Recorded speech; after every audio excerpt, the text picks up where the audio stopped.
everybody. Welcome to Not Your Typical Girl Talk. I am Garcia, and I'm always excited to come to the table with these ladies. And of course, I'm so glad that our table is open. Our table is inclusive. And yes, we include men. Just because the show says Not Your Typical Girl Talk doesn't mean we don't want to hear from the men as well. So I'm super excited for today's episode. Moving on to Sister Telly. Yo, this is going to be a talk. Guys, I am so looking forward to this. I am so excited. I can't even express how happy I am right now. This is going to be a talk of talks. But before I get into it, I just want to say hello. My name is Telly, and I am also a very proud member of the girl and guy crew at Typical Girl Talk. Hey now, let me tell you something. Yes, everyone, we got a man's perspective on the show today. This is fire. I see the fire emojis. Yes, put up the fire emojis. Everyone, this is going to be a show. It's going to be litty lit. I am ready for this. Yes, girl. Fire. Yo. Again, it's always hard to honestly go after Kelly. I'm so excited. I am Toshiba. I am the final member of the Not Your Typical Girl Talk crew. If you are listening us to iHeartRadio and Radio Region, welcome. Please make sure you are following us on our social media at Not Your Typical Girl Talk on Instagram, on Facebook, and on YouTube. And like we said, we do have a special guest, my love, my heart, my boo. I'll let him introduce himself. Come on, baby. Hi, I'm Robert, her other half. And I'm just here to try to provide a little insight and, a little, as I like to proclaim, asshole advocacy, because I just feel like what happened to the right to just be an asshole? Real talk. Welcome to my life, everybody. No, this is great. This is real talk. Already, I like him. This is funny. This is real talk. This is going to be a great show. Welcome to my life, everybody. So the topic of today, we've called it Feminist, and it's femininity versus feminism. And I think often when we discuss femininity, you hear a woman's perspective. And I thought it was important to be able to have a male perspective. And we've welcomed, we've tried to get people on the show. My boyfriend was the first brave man to decide, because again, you hear what he just said, to come on the show and share a perspective. So, we talk a lot about women and love and rights and all that stuff. And we are clearly not your typical girl talk. We are a woman we're advocates of women. However, I'm going to preface it by saying there has been a lot of controversy over the last year in particular with COVID and the shutdown and so forth, because a controversial figure has come on the scene, and his name is Kevin Samuels. And Kevin Samuels is out here dishing some real talk to people, and unfortunately, he's getting a lot of slack from women about this real talk. And essentially, Kevin will say things to ruffle feathers. And interestingly enough, we did a whole show about one of his shows, and I turned Rob on to the show, and he actually has been watching it diligently, probably a couple of episodes a day, because it's interesting for a man to give a woman's advice about what it takes to attract a man, or at least what these women like to say, high value men. Yet the women actually don't want to take the advice, because it means that they have to look inside themselves and change some of their views, because a lot of women feel that this traditional value of attracting men in this new age of strong Black independent women, we shouldn't be doing that.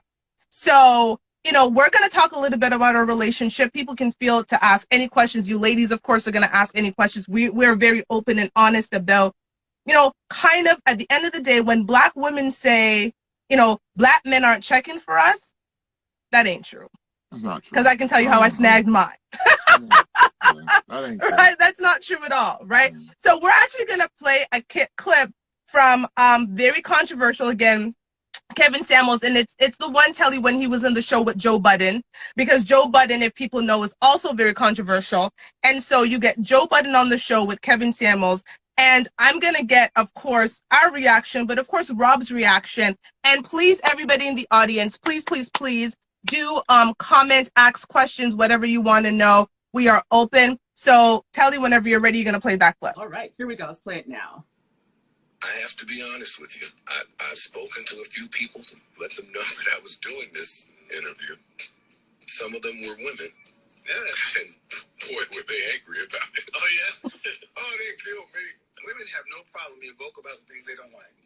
Men have learned not to say anything. You fucking right, you did. Well, I have one question to the women. What do the kind of men you want from a woman? And that's when you get cricket ass quiet. You can't ask that shit, man. Men are not asking people who make middle income to spend $700 on a lace front wig. But hold on 1 second. But if you do it, baby. Right, I was going to if you do it, though. One of the most impactful things I've seen is young men city walking by like, man, you be out here sliding. I don't know what the fuck some of them be talking about. But I see the look in their eye and they're saying, I see something that I admire and respect. And I'm like, that's what's up.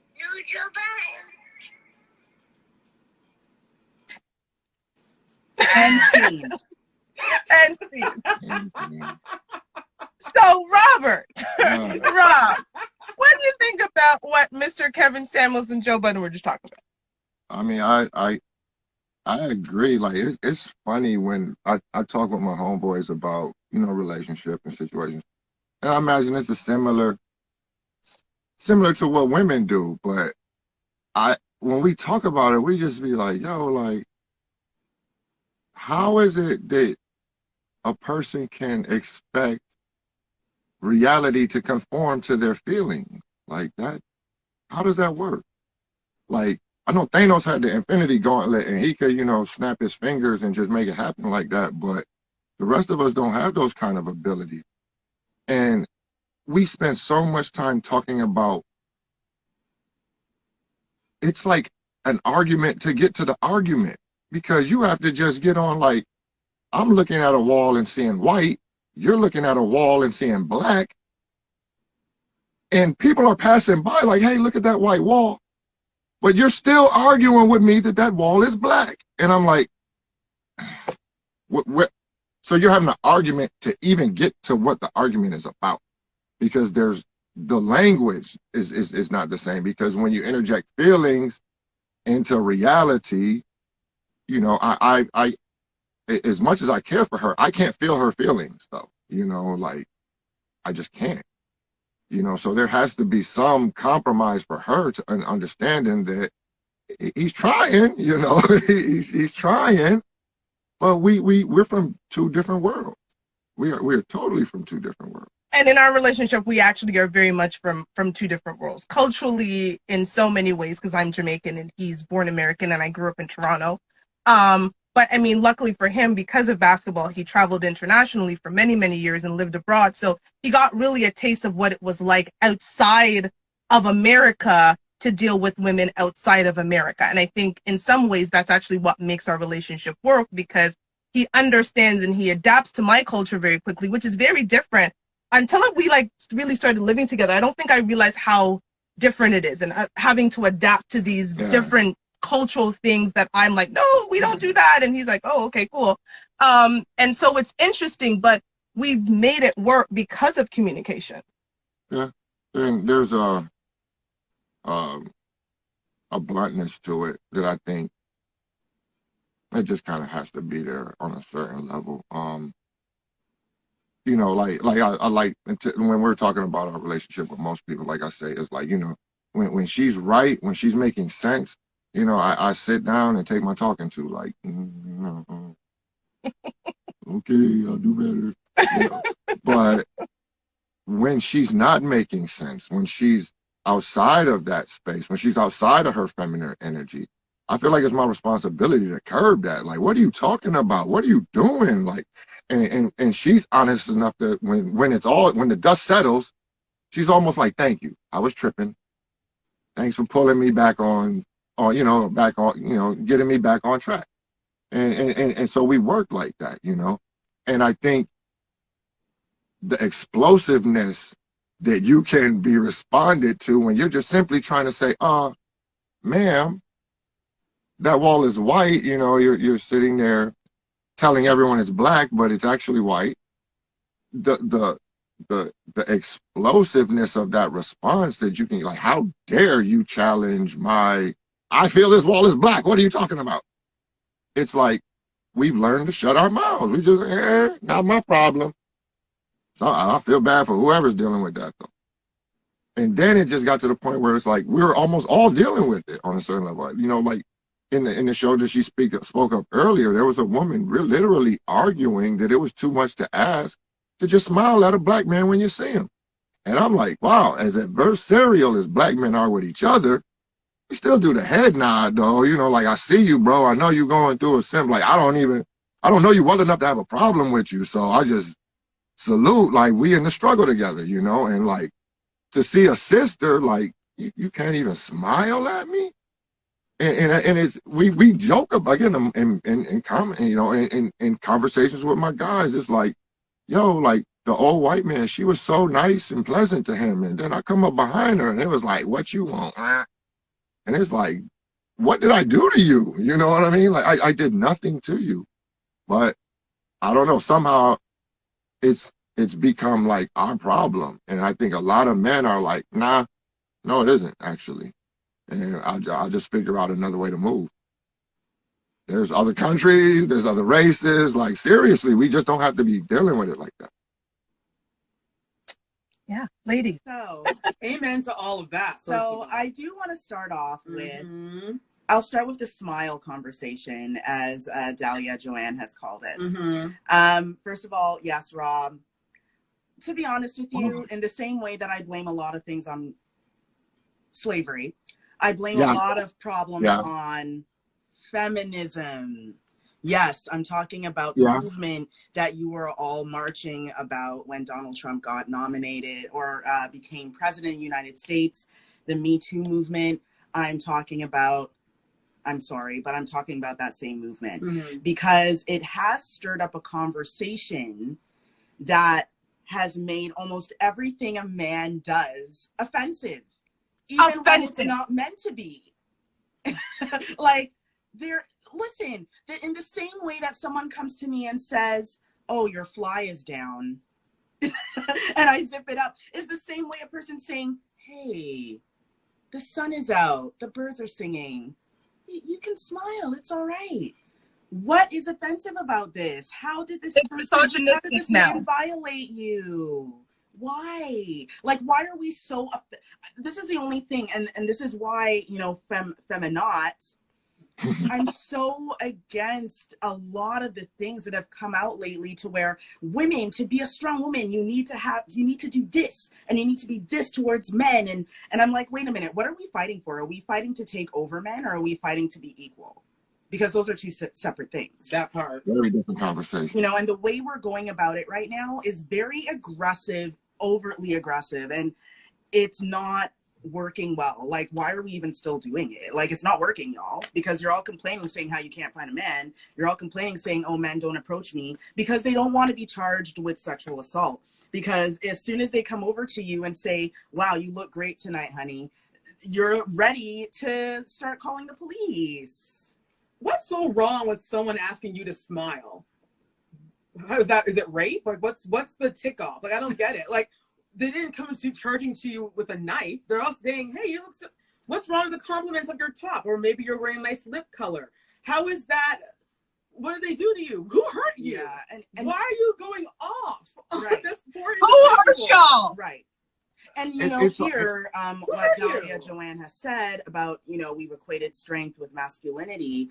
We have. But the thing is, what I realize now, us three, Toshiba is of Jamaican birth, raised in Toronto. Tully and I are Canadian, but raised by Caribbean parents. We are of Jamaican descent. And being strong in that culture looks a lot different than what people think is strong right now. Being a strong woman means you can carry 3 kids on your back, carry the food on top of your head, go home, make sure that your husband's all right from his day at work, make sure that the house is clean, make sure the children are educated, well-mannered, and they're, you know, that is what a strong woman is. That part. A strong woman is a woman who is resourceful. She uses her mind to get through. That's a strong woman. That's it. We don't need to be men or behave as men to be strong. Exactly. Yeah. I had a conversation with my uncle the other night, and it was along the lines of just, and again, a lot of stuff I say may come off, and I hope it doesn't come off, but it was like, I don't care if you're the CEO of Bank of America. How are you a successful woman if your family is in shambles? Rob, can you say that again a little louder for the people in the back? I want to make sure that the viewers and listeners heard what you just said. Just repeat that part again for me, please. I'm just saying, how are you? I don't care what heights you reach in your profession, what kind of money you're making. How are you successful if your family is out of order, if it's dysfunctional, if it's not, you know, if it's not solid? Exactly. Same thing that we were talking about. You know, historically, the Black woman was one of the, you know, most impoverished people in the land, but she held the home down. And that's why she was revered the way that she was, you know what I'm saying? And like, there was, and again, it's, as males, we definitely fell off, and we've let some things happen with other males in the community that should not be going the way that it's going, because it's a man's job to check other men, and it's a woman's job to check other women. That part. You know, like, men need to be out of women's business. Like, and I think women need to get out of our business. Like, real talk. Like, because there's certain things going on amongst men that we're not even cool with each other on. Like, you know, sometimes, you know, you have that feminine conversation, and there's guys that like, yeah, girl, go with it, yeah. And it's like, yo, what? We ready to do something to him, because like, he's messing it up for everyone. Because it's like, that ain't it, bro. Like, no, equal is not the same as she can lift all the weight she wants. She can run all the miles, and I can be in the worst shape of my life, but I don't think she's gonna beat me up. I have a hard time comprehending, and again, that's very vulgar on a certain level, because we don't like, I ain't got no business putting my hands on her. But that's a conversation I even have with my daughter. Like, you never put your hands on a man. That way, if he puts his hands on you, I'm sorry, the men in your life can deal with that. But there's a certain section of women, it's like, oh, if he disrespect you, punch him in the face. Like, whoa. There's some men that will respond to a punch in the face with an ass whooping. Like, I don't care who you are. Exactly. Well, you're not. That's exactly it. I mean, you should put your hands on really, anybody. you shouldn't be putting your hands on anyone. Fighting is actually stupid. Everybody, try to avoid getting into physical fights. Use your brain to get out of your situations, not your fist. I'd rather talk to you. I'd rather talk to you. But you got, like Rob was saying, that's a whole word. Women are out here really thinking they're gonna take down their, you know, 40-year-old, 50-year-old, 60-year-old husband who's been, you know, maybe he's had a labor job for the past 30 years. It's like, girl, he is going to break you.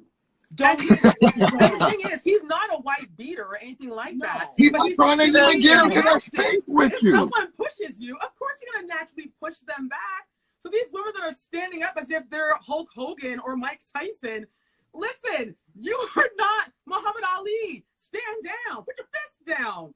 Yeah. Where do you think you're going? You want to get knocked out and killed. Yeah. And I just think it's this, again, this new age feminism of, we can do everything a man can't. No, we can't, baby girl. No, we cannot do everything a man can't. I don't, and I also don't want to. We were at an event yesterday, and I got cold, and he had to and it was a simple thing, and he had to put together this whole fire and all these coals and different things for me to get warm. I don't want to do none of that. So I sat back in my chair as he got me warm. I was like, I don't want to do none of that. I don't want to change the oil in the car. I don't even want to drive if I don't want to. Girl. I don't want to change the light bulb. No. We moved into our new place. I didn't want to put together none of the furniture, and he didn't ask. But at the same time, there are things that I do. You know, in our situation, it's so interesting because I, you know, came from a very corporate world. Mm-hmm.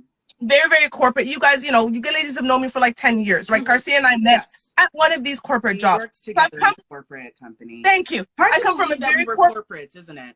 right? It's weird.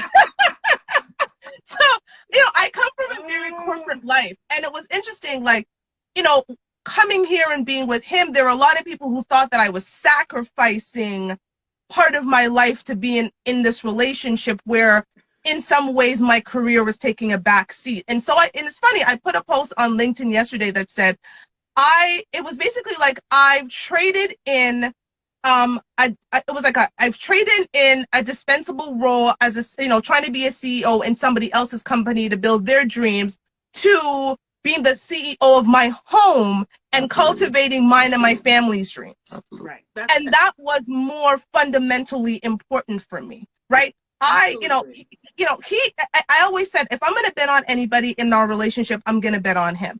You know, he's a former professional basketball player. He's got a BA in economics and an MBA, right? Mm-hmm. In this world, we all know the black man is the white man in the black community, right? He can move in spaces and do things I cannot. But I also support him in doing the things that he does, and he supports me in doing the things that I do. Quite frankly, I don't want to be in the corporate world anymore. So we had the discussion. I'm not. Right. I literally, he allows me to do the things I want to do, the show, write my books. And quite frankly, he's got 4 kids. I've got 1. We've got 5 together. Mine's is 19, so she's a whole ass adult now. But helping him raise the kids. So I do all of that. And that's perfectly fine with me. But for the first time in 21 years, I don't worry how our rent is being paid. I don't worry how the car is being paid. I don't worry how I'm going to take care of the car if it goes down. I don't worry about any of that. Quite frankly, I don't even know. I don't know when none of this gets paid. For the first time in 21 years, I don't worry about that. But he also doesn't worry about things that he used to worry about before I got here. And quite frankly, the things that, and he doesn't, like, there's things that he doesn't like to do, so I just do them. Right. He doesn't. And I know that if I don't do it, it's not going to get done, but it's necessary. Exactly. And so, you know, for a lot of people, it's like, you know, trading in this corporate life to be whatever, but I'm the CEO of this home. And that is fundamentally more important to me than climbing up anybody's ladder. Exactly. And so before you go ahead, I just want to make a point of this because what feminism is supposed to be, you know, before it got rolled up into the 1990s and, you know, the 2000s, is feminism is supposed to mean a woman has the power to do whatever she wishes to do with her life. She has the power of choice. She has the power of choice. It's your choice. If she wants to go and be the CEO of some big tech company, go ahead, sis. If you want to stay home and take care of your children, take care of your home, take care of your man, you're free to do so. If you want to be a single mom, you're free to do so. If you want to be this, that, whatever you want to be, you're free to do it. That is what feminism in its purest form, before the foolishness came along, that's what it was supposed to mean. So that move that you made, Toshiba, is actually a move of feminism.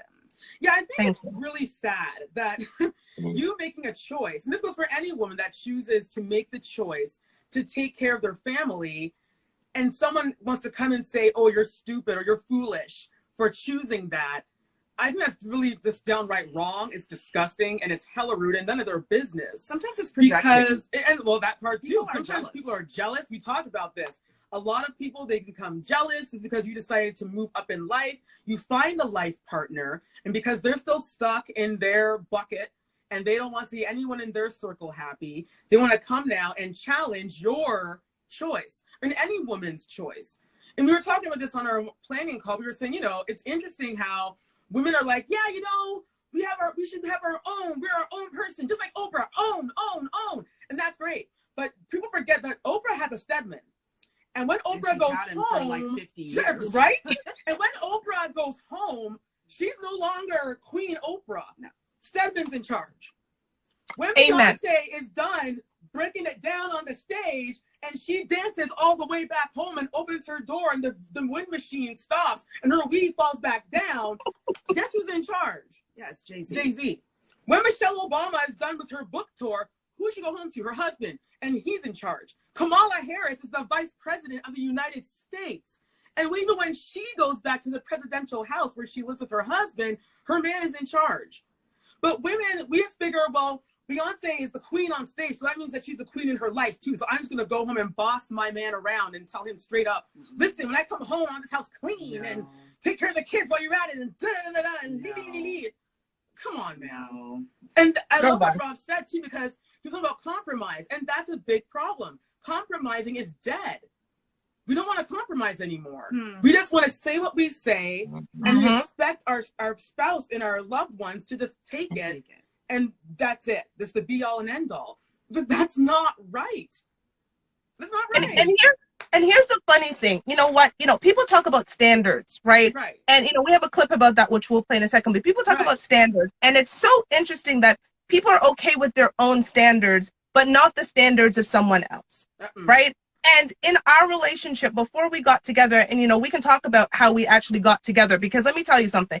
Black women, stop saying black men aren't checking for you. Because I met this man. I mean, I'll tell you the story, but the circumstances under which we met, I don't know if we should be sitting here together today, but we are. So let me just first of all say, as a black woman who's captured a black man that most women would literally die for, I love you, baby. Right? Like, black men are checking for us. But if you approach a black man in an aggressive mannerism, because I'm going to be honest with you, I don't believe in matriarchal homes. I don't understand them.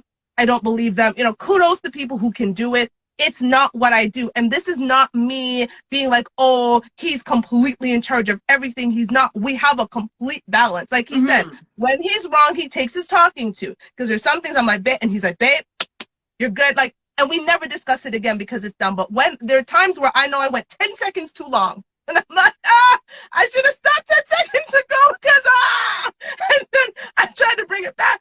I listen to what he says because, again, that's me putting myself in a position that doesn't work for our relationship. It doesn't work for our relationship if I'm throwing myself into a masculine energy, because there's such power in my femininity. I get so much more out of him when I'm in my femininity. Like, it's incredible, women, what happens when you take that feminine energy. There is so much more that happens. And there are times that it's just not worth my energy to have a conversation about it. In the grand scheme of our relationship, this 10 seconds that I'm going to be saying something, I'm like, in my head, I played in my mind, I'm like, yeah, not worth it. So I'll cuss him in my head, but it never moves my lips, because I'm like, I'm done with it. And so, you know, we really need to be, as black women, and I guess, you know, I'm going to straight up say it. I think a lot of it is very different, because, again, you just described how West Indian women are groomed and are raised to be. And that is very different than black American women. It is very, very different. Yes, I don't propose to know how black American women see black men, but it's very different for us because of how we're groomed. Right. And so this idea of a traditional home, despite you going out there and kicking ass in the world, is not new to us. Like you said, we will have the 3 picnic on our back, the water on our head. We will do all of that, and we'll go home and cleave to our men, because that's what the Bible said, right? Cleave to your husband. That's it. And we have no issues with that. That does not make me less of a woman, because I've decided to do that. And I think that's the message people are getting from this new age feminism, is somehow it makes you less of a woman if you go home and take care of your man. If I serve him breakfast, lunch, and dinner, if I wash his clothes, if I iron his clothes, if I make sure that he as a black man is good to go out into this world and face everything that he faces, that makes me less of a woman. Houseway. Okay. Yeah. And that's why I don't like the, you know, I remember you guys were telling me about a person that calls into the show complaining that she didn't want to be a housewife. because she Oh yeah, being considered a housewife is housewives being slaves. being slaves. And guys, that bugged me. First of That all, bugged me so much. shame on a black woman saying Whoa. that. Shame on a Whoa. black woman saying that, because that was Wow. just a whole heap of no, That no, is no, horrible. not good, not right, so Horrible. wrong. Let me tell you something. Oh, Let me wow. tell you. The reason why I am who I am, people compliment me on my manners, on just the way how I move. And I'm like, that's because my mom made the sacrifice to leave a very high paying job to take care of her children. And what's wrong with that? What is wrong with taking on the role of taking care of your family? We need more people to embrace this, if anything. Well, ladies, think about that though. You also have to look at how that correlates with the breakdown of society. You have women stepping outside of their natural roles to take on unnatural roles and actually embrace them and be proudful in them. And again, it became commodified. You know, it's like, again, I'm making this great money. I have this title. I have this 6,000 employees that are subordinate to me. But you're 3 times married now because no man is wanting to deal with your general managerness in the house. Okay. Thank you, Rob. Well, And let me back on that. No man with testosterone flowing through his body. But there's guys out there that, like, you know, for real, that are like, you know, I that's one of the things I used to joke, you know, the happy wife, happy life. And, you know, on a certain level, I understand that. On a certain level, I totally understand that. But that kind of became, oh, she can just stomp all over you, bro. And as long as she's okay, everything's fine. And again, guys were having conversations behind the scenes. They were like, I'm stepping away from that model. That doesn't work for me. Because at the end of the day, unhappy dad, there's no pad, yo. He's out. Exactly. Exactly. That's exactly it. Exactly. Yup. That's exactly it.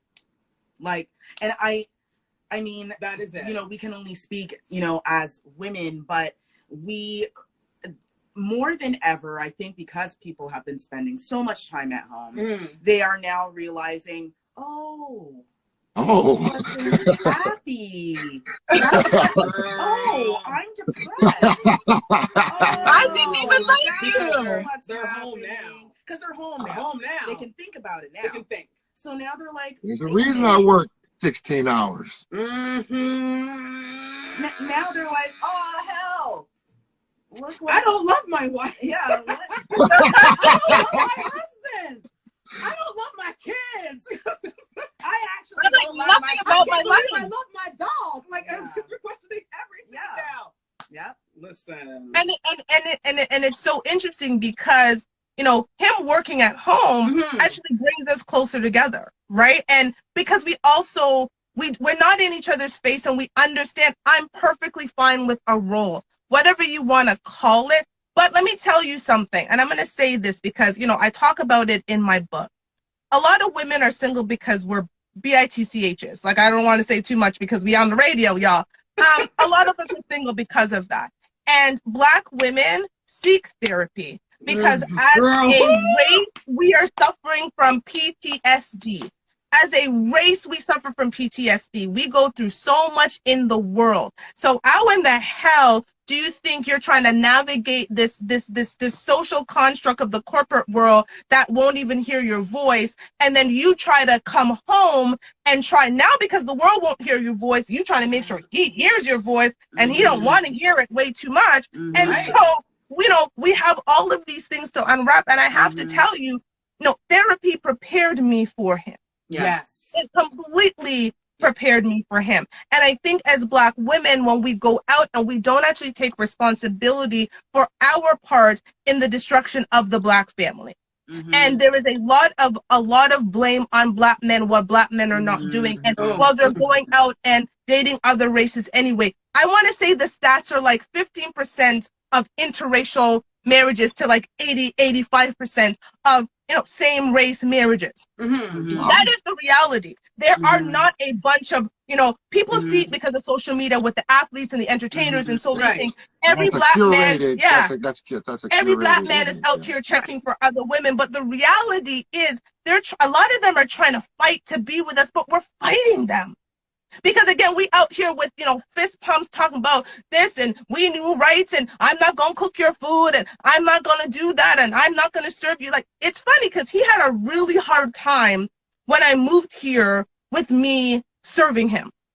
Right, that's Talk about that, babe. No, I think that's almost on the flip side of what goes on in a lot of male-female relationships is, you know, one thing I think is men, we don't get to bring our previous relationship stuff into the relationship. I don't get to Tamika used to do that and just go into a tizzy and storm out the house and like she's like, I don't care what Tamika did, you know what I mean? Like, it ain't got nothing to do with us, you know.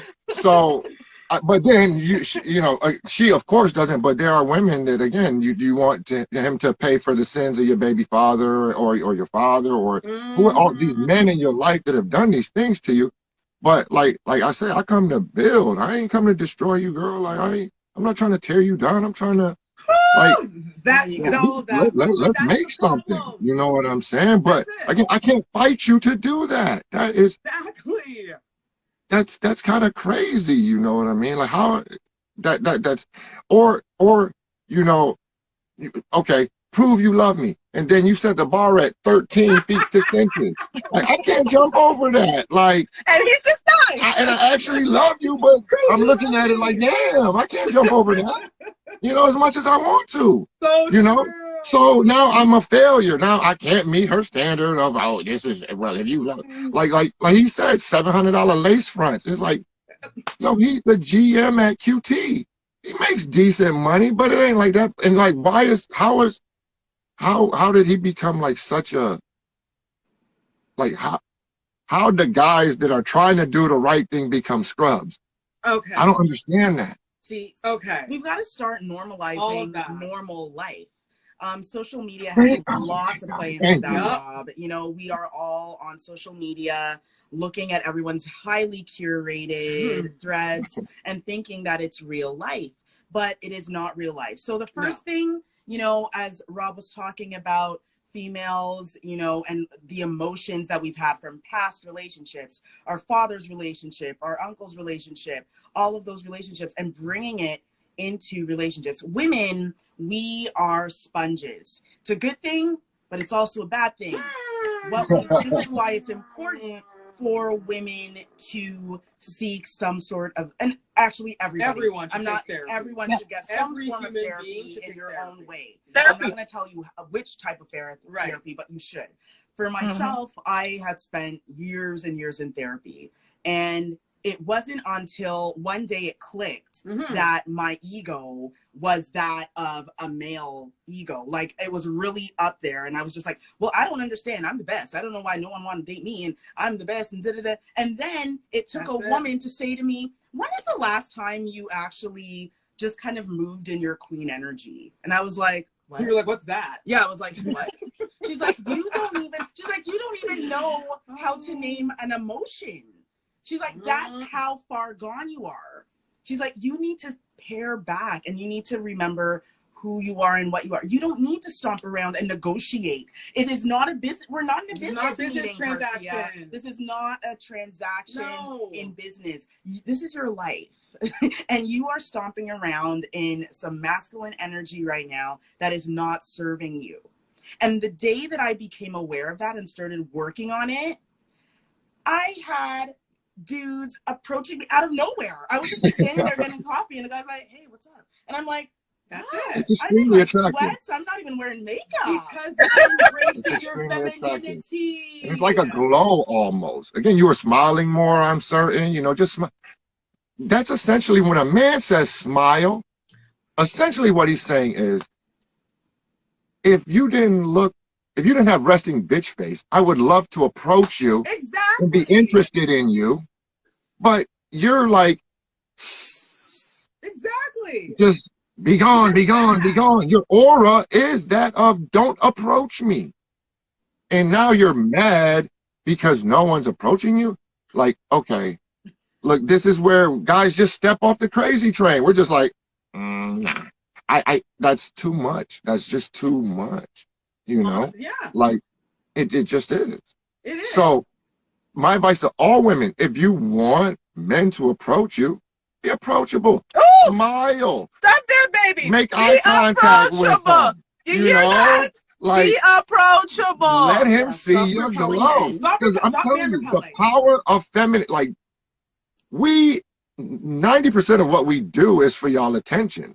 Like, Okay. for real. And so imagine how we feel moving in a society where most of what we do is like, we don't care. We don't need you to do it. And like she said, like serving her, I can cook, I can clean, I can do my own laundry, I can do all of those things. But I had to fall back from it because that's me taking away from ways that she can show her affection and her love for me. The same way as when I open the door or I do these things going out of my way. It's not that she cannot do them for herself, but it's again like you took away chivalry. Don't open the door. Don't pay for the meal. Don't do that. Like, those are all things that men use to express, I like you. And then you guys said, I don't want that stuff. So we're like, okay, so how exactly are we supposed to show you that we care? Exactly. And you gave us a list of feminine shit. And we were like, oh, nah. At least the real men were. At least the real men were was like, nah, I'm not about to have no vision board party with you.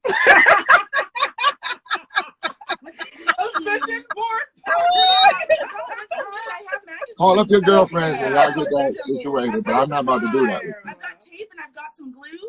I watched Martha Stewart. No, I'm not about to do that. Little scissors. And that's Come on, girl. And that's some real stuff, because it's funny. Like, if people were to be a fly on the wall of our interaction, and they will be, because we're actually going to start our own show. It's called F Your Feelings. But there are times where people would probably look at us and go, like, what? That's real aggressive. But the thing about it is, the difference between the relationships I've been in the past and the ones he's been in the past is we put ourselves in a position that we show up every day as ourselves. I am not in a space at 41 years old to try to be anybody else. It's way too late. So he was getting all of me. This is everything I have to offer, the good, the bad, the ugly. And if you're ready to sign up for it, let's sign up. And he did the same. When we met, and I can talk about a little bit, if you guys don't mind, how we met. We actually met on Tinder during the pandemic while the borders were closed. Okay.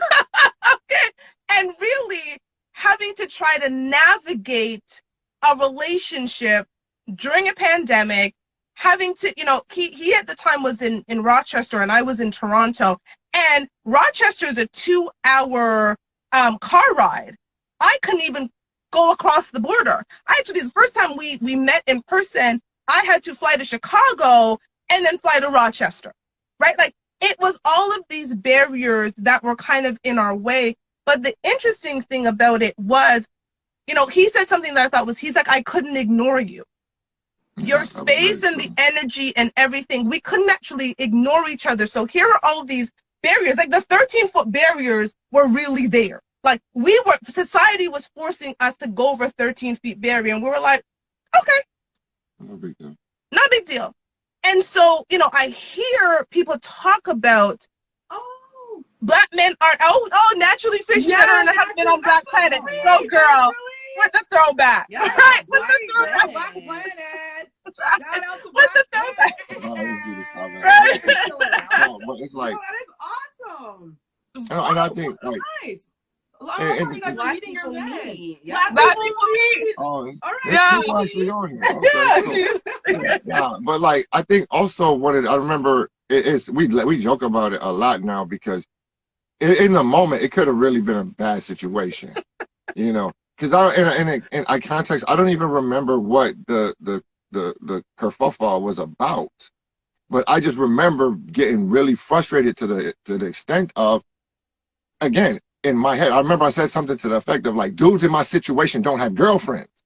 And she was like, oh, clutch my pearls. Like, saying it as if I like, you know, but what I was trying to express in that moment was, look, I'm in a period of, if I'm going to be honest, I should be really focused on myself and my own self-care and my self-health and my self-finances. And like, and again, but she was presenting in such a way that it was completely foreign to me. There was a political alignment. I think that's one of the things that I've come up with, and why we work the way is, if I'm an unabashed Trump supporter and she's a natural liberal, it's only a matter of time before she's looking at me like, you know, you quack, and I'm looking at her like you wingnut. And you know, it's the politically we don't see eye to eye. You know, she spend more, I'm saying more. So there's a natural like grinding of that, you know. But when you're politically aligned, you find that you kind of find yourself moving down the same pathways. You start, like, to me it was like, and I started thinking of like historical relationships. Is, I think as a man, your woman should represent you. She should be able to speak on your behalf for you. She should know what you're about. So when people are like, you know, again, if it was yeah, we Toshiba, we want him to do a show similar to Big Mama's House. She's gonna be like, oh, absolutely not. He's not gonna do that. Like, there's no way, and you know, he's just not about that. You know, whereas some women will be like, but babe, it's $10 million. You know, like trying to, you know, push her agenda. She cares about me enough to care about me, and not try to put me in situations that aren't necessarily going to be good for me just because they're good for her. That's it. And you know what, Rob, you just explained the importance of something that is lacking in relationships today, which is values. A lot of people are dating to put their boo on Instagram and be like, my boo is better looking than your boo. It's like a battle. My boo's got more abs than your boo. When in reality, the values that you have does not match your partner. And I'm sorry, y'all gonna break up. It's not going to work. It's like they're doing everything for social media. They're just doing it for the gram or for TikTok. They're like, oh, my man is more chocolate than your man. Well, my man is more smart than your man. You need to go deeper than that. They don't even know their man's middle name. And get those values out there. Like, if you are about your family, your partner should also be about family. Exactly. If you are about climbing a corporate ladder, then your partner should be like, yeah, my babe is climbing the corporate ladder, and I'm there. I'm there to support that. That's it. But if you are not dating, looking for those values, you're not. Even if you get married, I give it a year. If you're lucky, it's not gonna work. It's not gonna work. It's not. No, it's not gonna work. It's not. You're in, like you said, values, priorities, convictions, all of those things, they matter, you know. Like, what hills as a couple are you willing to die on, you know? And individually, I think, you know, there, like she says, there's certain situations where it's like, is my being right more important than the relationship running over her feelings at this particular time? And again, like I said, I like to say F your feelings frequently, but that's not the rule. There's times where it's absolutely not her feelings. It's absolutely stop what I'm doing, take a moment to figure out how difficult it is to be in her situation sometimes. You know, how much she gave up, you know, how easy it is for me to just look at, oh, you know, you just got this going on or that going on. But like the one thing, again, I've been traveling since I was like 16, 17 with basketball and stuff like that. I've been here and there and like meeting new people, and those things are so natural to me. They're just ingrained in me, and I forget sometimes how difficult those things are for others. You know? I'm 6'9". People automatically, hey, you know, it's annoying sometimes. You know, you see that like it's not hard for me. You know, it's not as hard. Again, as much as she's, you know, beautiful, but it's still it's different for her to find her space and her to carve out her niches. So I know I have to be understanding of that. I have to, you know, work with her on that, you know. Like, we had a conversation once. I was like, I don't always, you know how to give you what you want, but I can assure you, if you tell me, I'll be there, you know. Like, sometimes you are gonna, and I know a woman wants her man to just know, But sometimes it's not that easy. Sometimes Thank you you, got to Rob, tell for him. saying that. Thank you for Sometimes you saying got to that. tell him what you need from him and let him give it to you. Ladies, open your mouth. Well, You're not mind readers. so here's the Tell your problem. man what you want. Well, and here's the problem. I did like this whole like course on mindset and human behavior. Mhm. And the one thing that humans are really good at, we are so good at talking about what we don't want, what we don't need. And we talk about that all the time. In fact, we talk about it so much that we actually repel things from happening to us because we keep saying, well, I don't want to be this. I don't want to be short. I don't want to be this. I don't want to be that. I don't want to be poor. And the more you talk about that, the more you're repelling the opposite to come to you. So you've got to start talking about what you do want. If you're like, I want a loving relationship, you don't come and say, oh, I don't want some loser scrub guy. Stop saying that. Start saying, I want a meaningful, long-lasting relationship. That's it. And then it's gonna come. You just gotta call what you want. In the same way that you call and you call for a pizza, you call for these good things that you want in your life. And Rob, you're so right. The reason why men are trying. And We are. If they are trying and they're not getting anything back, they're getting no response. The woman's not coming back and saying, you know what, hun? What I could use right now is just a hug. Can you just hug me? I just need a hug. Or can we just sit down and eat dinner together in silence? Like, do you know how many marriages that would save if people would just say what they want and need? Just communicate. I swear, she hit me with that once. I think, and especially when, as men, you see a woman in distress, you think grandiose. You think like, I got to do something big and she was just like, I would have just been happy if you would have just gave me a hug and said it'd be okay. And I was like, well, shit, I can do that. But to me, and I think, again, sometimes that's where, the trauma of past and all of that comes. But at the same time, how am I supposed to know that? Because at the same token, the next woman, I'm like, it'll be okay. She takes that as patronizing. She takes that as I'm not caring. I'm not listening to her feelings. I'm not empathizing with her.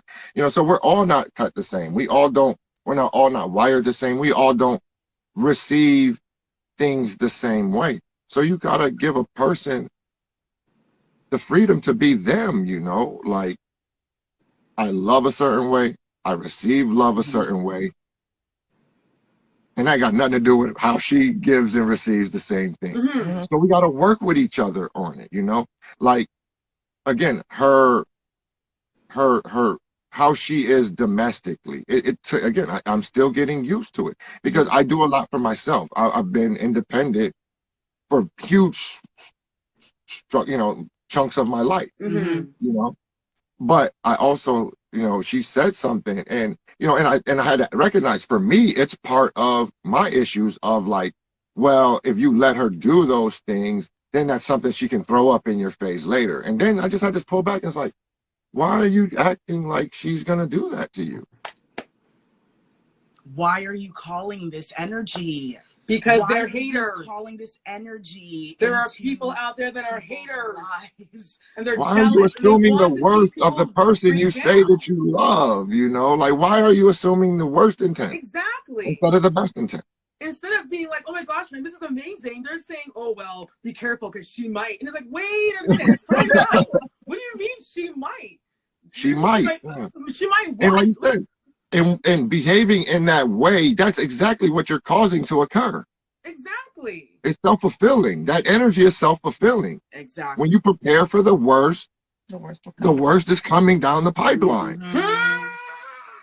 And what was interesting for us, I think, and this is, again, I'm going to go back to therapy. And in therapy, I learned that same thing with you, Garcia. My therapist said, you think more than you feel. And because you think more than you feel, you've already thought through a relationship to the end. Yeah. You haven't felt it. You don't know what the feelings are. You're not in the feelings. And, I entered therapy and like 2 years later we met. And I feel. And because I feel, but I don't feel in a way that I discount his feelings or put my feelings above his. Because there are days we do have to compromise. There's days that I'm just like, again, I'll cuss him in my head, but I know it's not worth it. It's not worth whatever it is. We can compromise and meet in the middle. But the one thing that we had discussed before really getting into a relationship was we had rules. And number one was no disrespect. We were like, I can love you to the moon and back. But the moment there is disrespect in the relationship through words, through actions, through whatever the case may be, we can't come back from that. And so we move in our relationship in that way, right? We move through our relationship with, you know what, as angry as I might be in this moment, if I say something, I can't come back. I'm about to lose this relationship. Is it worth it? Right. And so loving him makes me realize that sometimes I do have to put him before me.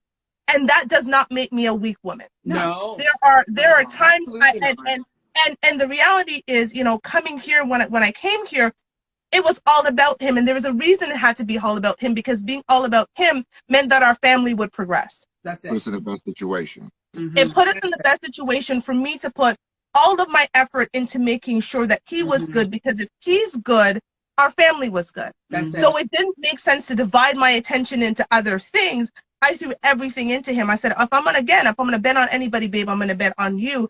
And doing that, it was like things just were happening, and it, again, set up our family to be good. And I think what's so interesting is this idea for Black women now of disrespect is like the core of a lot of these relationships, the way they talk to their men, the way they speak about their men to other people, the way they speak to their men. Like it's just this borderline. And again, you know, and this is a good or a bad thing in a West Indian home, but West Indians are taught you don't put your business on the street. So I don't care what happened. If we are out in public, I will squeeze your hand, but I'm still going to smile through it. Oh, when we get in the car, we get home, we can have whatever, but you do not disrespect your man out there in the street. And, you know, I find it where, I'm telling you, being a Black woman is hard, being a Black man is harder. When he leaves here at night as a 6'9" man and I'm not with him, yes, I feel that there's a buffer as a Black woman I have when I'm with my man. There's a protection. I feel like, you know, the world sees him differently with me beside him.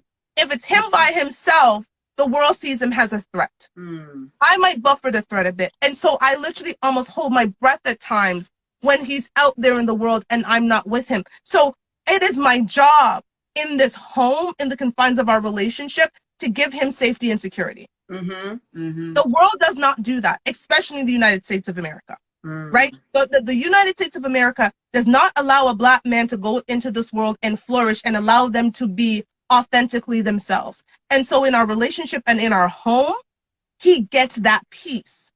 He doesn't care about my degree in psychology. He doesn't care about all the money I made in my last job. He didn't care about all of my accolades and all of that stuff. He cares, can she be my peace? That's it. Yeah. That's it. How she compliment my life. Like, men are kind of selfish like that. Like, seriously. Like, we don't really look for relationships to hitch our wagon to your fate. Fully agree with that one. Part. I fully agree with that one. Like, and I don't. And honestly, again, would you really want that, ladies? Like, seriously. There you go. Oh, babe, how far are you gonna take us today?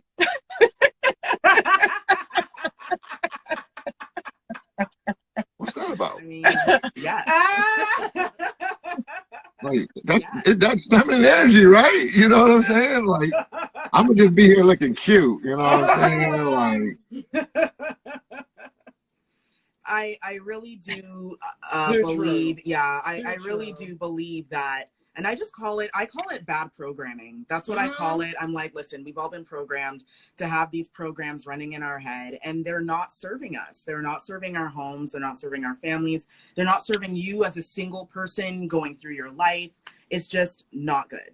So we have another minute before we wrap the portion of this show that goes towards Radio Region. We're going to continue on the live version, but for Radio Region, go ahead, do your thing, girls. Yes. So Radio Region, thank you so much for giving us this platform, giving us this time to talk about this very important subject. I hope everyone has enjoyed the subject. You can join us every Saturday, 7 p.m. Eastern Time on Radio Region, syndicated through iHeartRadio.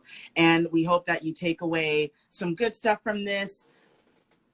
put the energy into your good relationships and don't talk bad about your partners. Just be good. Don't allow society to tell you what your relationship needs to look like so you can please a bunch of strangers on Instagram. love with purity, love with substance. Good intentions. That's it. So that's from Radio Region, but we are going to continue the conversation live because there's some stuff that we want to get into, because what's so interesting is there's the B. Simone clip that I definitely want Telly to play. And I think it's interesting because before you guys hear this clip, I want you to think about what she's saying. And can I say that she got dragged by women for saying what she said in this clip. I want you to, we're going to play the clip, but think about what this woman is saying, giving advice to other women, and women dragged her for her comments. So tell you when you're ready. We got all these things we want in a man. A list of things. You got to be tall. You got to be dark. You got to be handsome. You got to have pretty teeth. You got to be a family man. You got to be financially stable. You got to be rich. You got to be successful. You got to be all these things. And we didn't even have the things on that list. You got to be a family man. Bitch, you ain't talk to your mama in 6 months, but you want him to be a family man. You got to be financially stable. Your account is in the negative, ma'am. Overdraft fees. You got to have a job. You need to go fill out some applications because you're still unemployed. You got to have pretty teeth. You ain't seen the dentist in 6 years. You got to have a six-pack to be in shape. You can't even walk up a flight of stairs without upping and bumping. Get your life together. This whole list that he got to beat. You ain't even have the things on that list. You know, and I know, because we think, we're Black women, so we'll talk about Black women. Well, we're talking about Black women. Yeah, this does apply to all women, though, but especially Black women, unfortunately. Everything she said, women, we love pointing fingers and not taking the responsibility. Amen to all of that. Now, everything that she said was 100% true. But then, as Black women, we're like, oh, what the hell does she know? And then we start listening why she has no right to say what she said. How dare she correct me? Who's perfect? I'm perfect. I have perfect feet. I've seen the dentist. I'm scrawny or whatever. I cook. I clean. It's like, well, sis, listen. Shut up. First of all, and you know what? I'm gonna say this, and then of course putting it across the table to my friends. But I'm gonna say this. I find that when I spend the time working on myself as a single woman, that makes it very, very interesting in my life, because I see men, even people, women, everybody attracting to me. That's it. Because I'm just out here working on myself. I'm drinking my water. I'm sipping my tea. I'm running in the morning. I'm eating, my salads. I'm doing what I can for myself, for my own health, right? And I'm not doing it for anyone out here. I'm doing it for me. The problem is exactly as Sweetie said. Yeah. People want things they can't offer. That's it. And I'm sorry, but what makes you so great that I should drop everything I'm doing to come to you when you're not even willing to do yourself some self-love? They want every single thing. They want Prince Charming, basically. But they're not willing to do one thing on this list. Even smile. You want a man that's smile, debt-free and 6 figures and tall and handsome and a six-pack, and you have zilch. Zero. You don't even know where your mama lives. You don't even know where your own kids are. But you want to be a family man? You don't even like kids. And you're like, oh, I want to be a family man. Girl, he has his own place. Where do you live? You're hitting some notes. Where do you live? In the shelter? High notes on the keyboards right now. You're hitting. And if people get mad at that, and look, if people get mad at that, that's not her fault. It's your own fault. You're at cause. You have to fix that. Listen, and naturally you said it right. Right, she said right. A laundry list of things, but not even half of what you want. But again, here's the thing about this new, and I'm gonna have him speak as a man, but we talk about this all the time. Like, the big thing in our relationship is communication, and sometimes it's brutal as F. Like, it is, but it's respectful, because we are, again, respect was number one. before we even decided, we had very vulnerable conversations because of the fact that, of course, the borders were closed and we had time to communicate. We communicated. We talked about finances. We talked about past relationships. We talked about past trauma. We talked about how we wanted the kids raised. We talked about all of these different things, right? Because it was important to have it was not surface level conversations. Like, we were getting into things, I think people in relationship for years, 2 years, again, with COVID, some people are just finding out things about their partner. Yeah. And we put those things on the table, and it was like, here is everything. You good? You still want to do this? And it was like, absolutely, because we allowed ourselves to be in a space that we could be ourselves. There is no pretense with us. Right. That's it. We are what he had when I was on the other side of the border is exactly what he got when I'm on this side. There is no pretense. It is what it is. And I think what's interesting about all of these lists is women have put themselves on a pedestal and talk about all the qualifications that they have, thinking men want them, and men don't. No. They're not actually asking men, what do you actually want in a relationship? If you were going to settle with someone, because again, people out here thinking Black men aren't out here wanting to settle. I'm going to be very transparent. We were in a relationship before we even met in person. Right. He was just like, it was like, I'm telling you, like, I'm going to be very open. Our first conversation was October 18th. Our anniversary is October 28th. It was 10 days. We talked all day and all night. And when I say we didn't converse, we went in.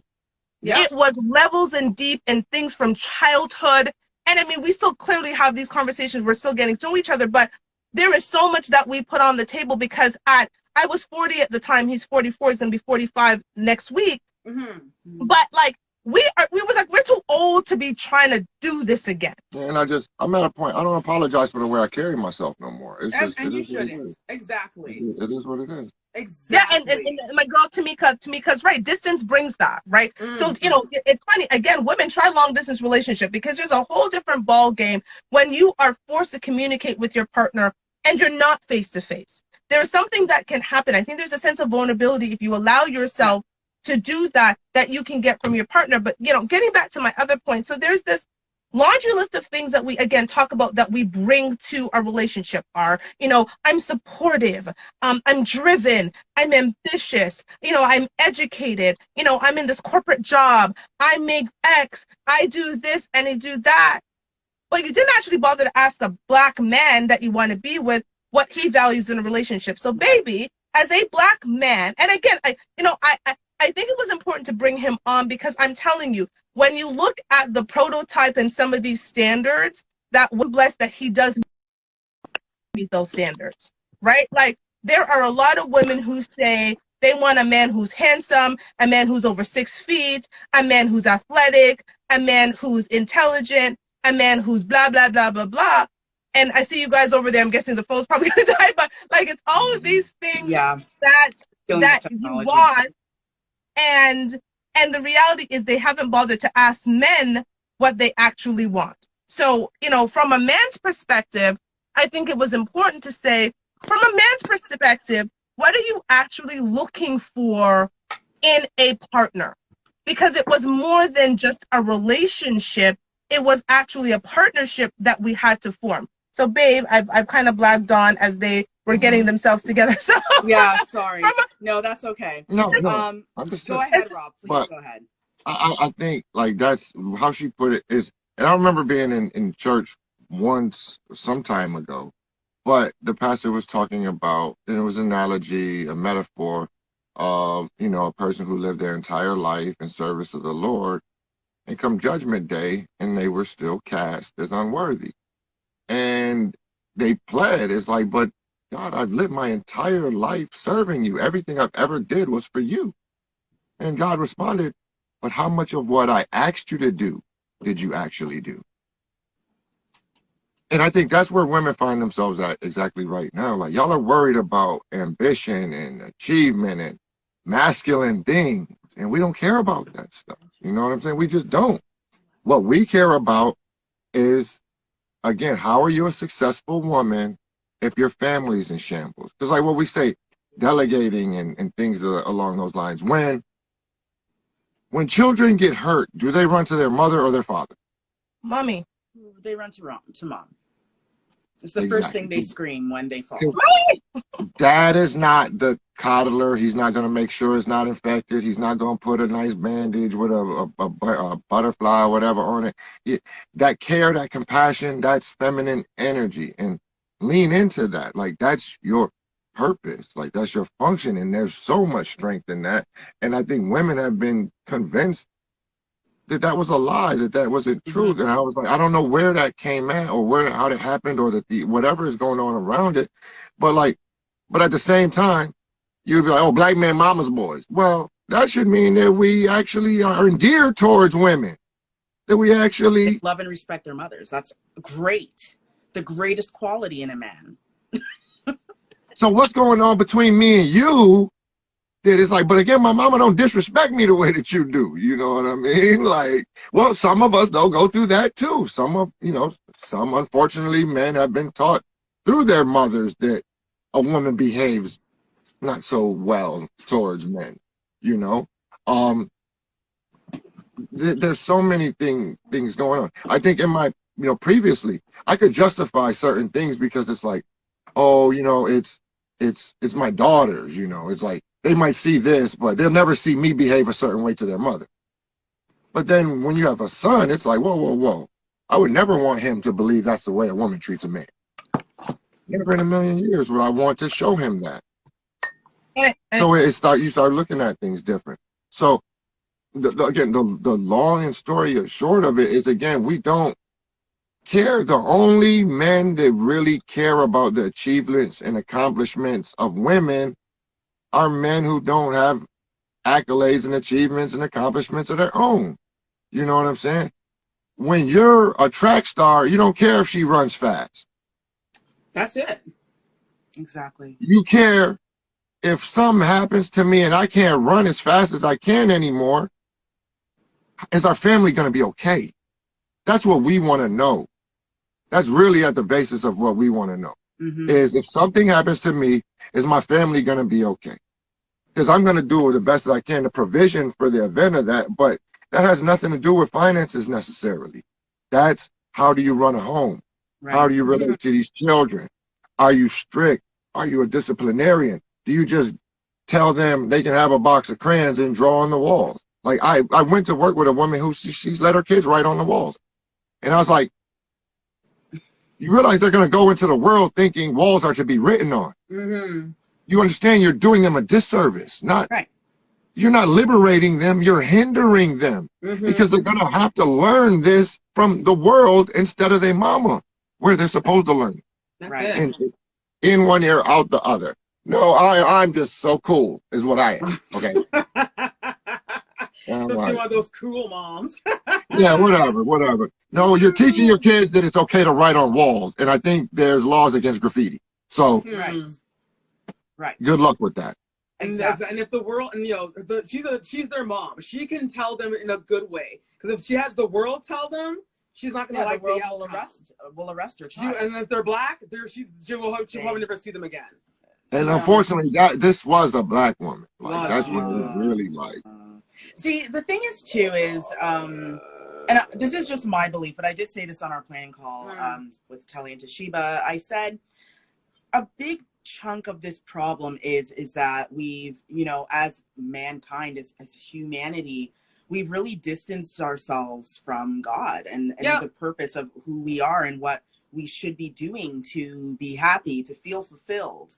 And I do feel that, if all of us got back a bit to these things that we're considering old school or, oh, that's so primitive. Oh, that's oppressive. If we kind of maybe got back to some of those methods and elements, we would all be better off. I mean, what is so disrespectful,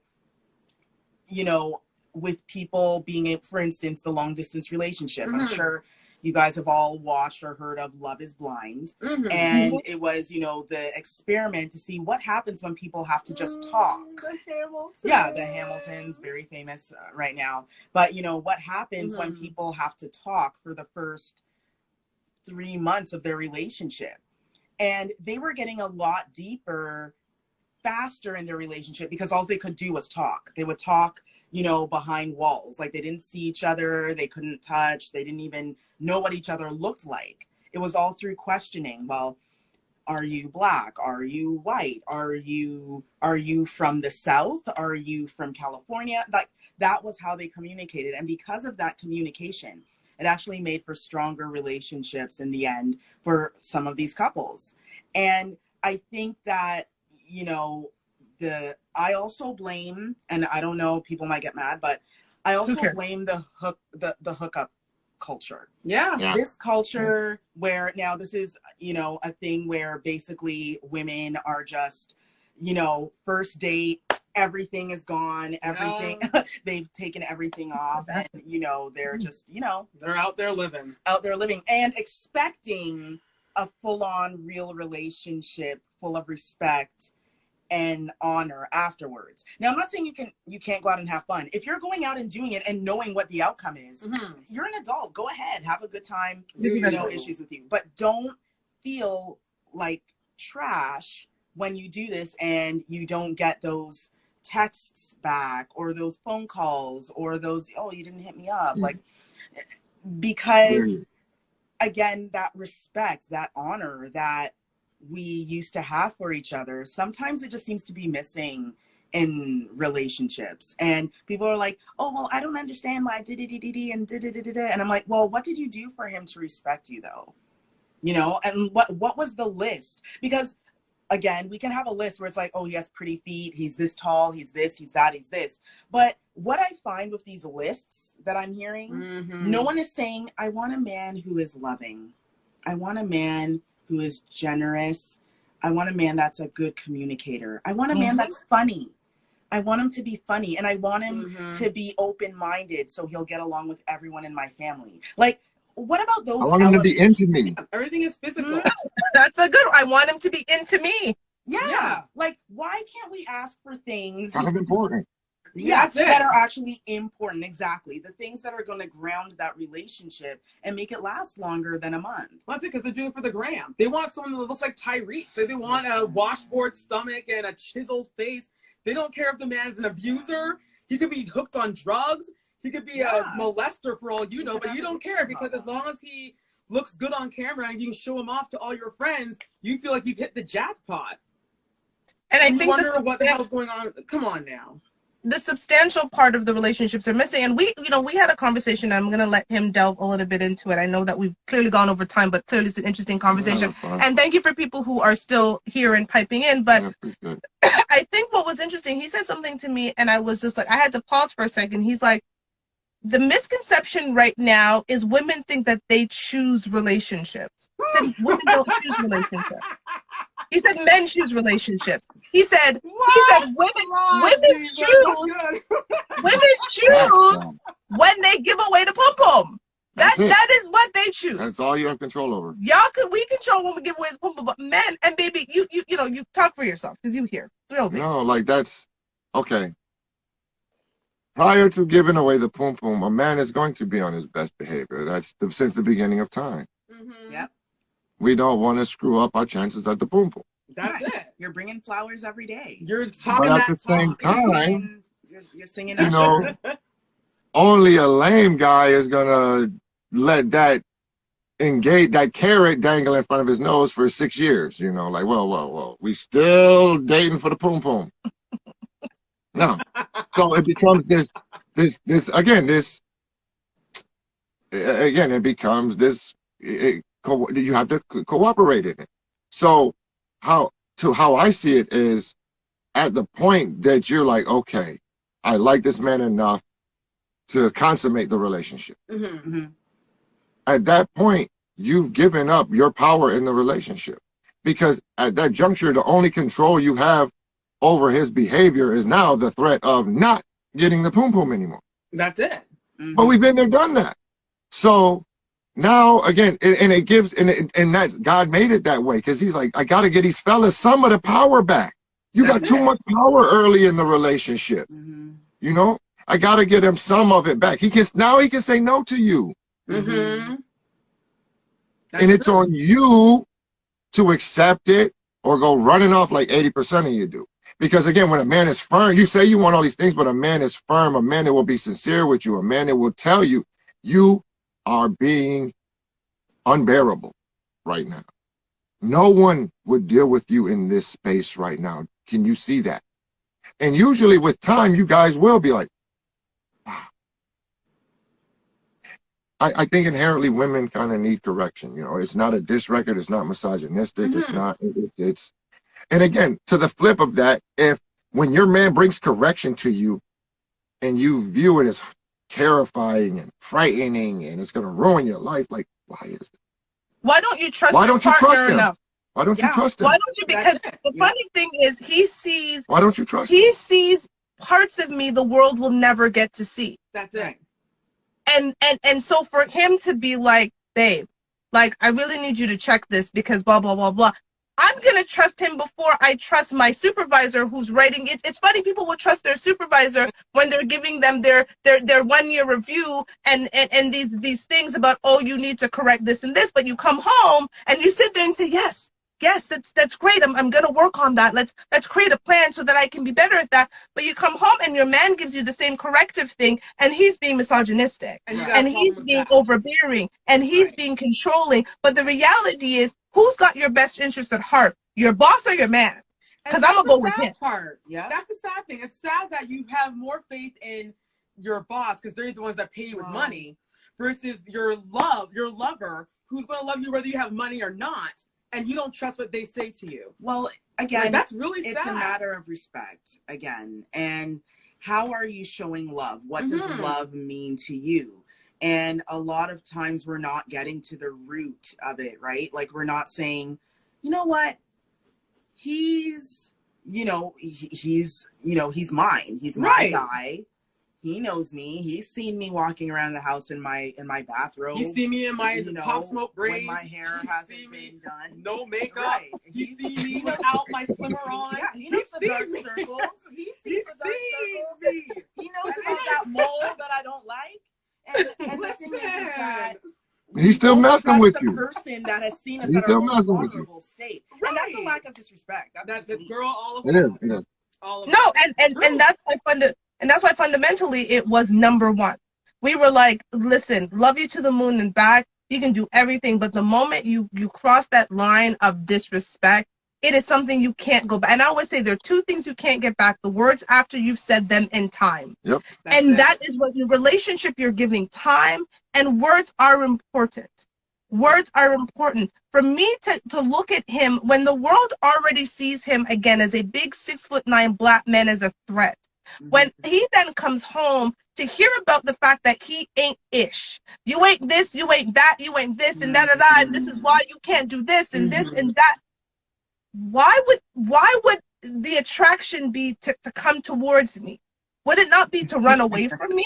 Yeah. Because the world is already exactly. And then I come home and it's like Why would that's repelling, right? It's not attracting. I'm repelling him. And he's going to go off and find someone who now has to soothe all the wounds that the society created. And as a black woman, I created. And saying again, black men don't want us.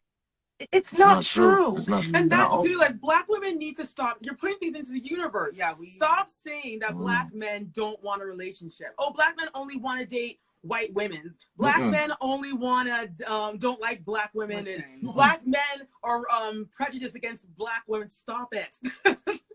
Stop saying a lot of times what we all need to do is stop going on the internet and just Googling stupid stuff that makes exactly sense. Don't turn to Google. A lot of that conversation that we're hearing here, it's people that are spending all day rather than spending time on themselves so that they can, be out in the world and meet people. That's it. And become, I don't know, just become more aware. That's it. They're out here talking about stuff that makes absolutely no sense. You are a woman. This is a man. Men, some men want women. And you can't go around and say, well, oh, Black men don't want Black women. When you're saying that, what are you doing? First of all, you're devaluing that Black man. You're making that Black man be like, oh, so you don't want them? Because why are you talking so strong about it? That means you don't want them? And then this is the dry part. Have you ever heard any white woman say, oh, white men don't want white women? Have you ever heard a white woman ever say that? Have Asian women ever said, oh, Asian men don't want Asian women? Have you ever heard? No. Why is it our people? Why do we have to be the ones that are saying, well, Black men don't love Black women? And we're chanting it with signs. And we're chanting it with signs. You know what it is also? Like, chill. Why are you saying these things? Okay, maybe you had a bad relationship with one Black guy. But you're going to have bad relationships. You're going to have a bad relationship with anyone regardless. Thank you. It's life. Don't take your one mistake now and put a curse on all Black men. Stop that. Come on, man. Like, really? And I desperately think Black men want truth and honesty in their relationships, yo. Like, we really want to sit down and put the cards on the table and be like, what's up? You know what I'm saying? But, like, we can't deal with the delusion and stuff like that. We can't deal with the, like, you know, your boo-boo smells just as bad as mine. I put that in my book. I was like, sometimes we out here thinking that our ish smells like honeysuckle, but when it smells just like it is, shit. I don't enjoy going in the bathroom behind you necessarily. Alexa, please play Outcast Caroline. Come on, y'all. You're supposed to smell like roses. Yeah, but I think we for real.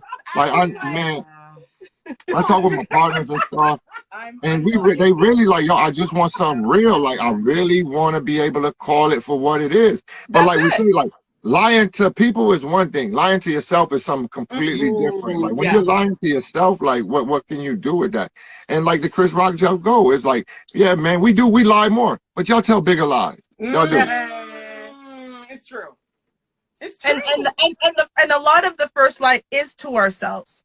And we're doing a disservice to ourselves because, again, you know, I put this in the book. I talk about, you know, white women have cornered the market on vulnerability and fragility. So somehow we felt the only other thing we had was to be the strong Black woman. And it was meant to be our superpower, but it's now our kryptonite. Right. Being the strong Black woman running around in masculine energy is never going to attract you the man that you want. He does not want it. No straight man wants to date another man. That is what we look like out there stomping around, talking about, I don't need you, and I'm all bad by myself, and I can do this, and I can do that. But here's the thing, boo-boo, okay?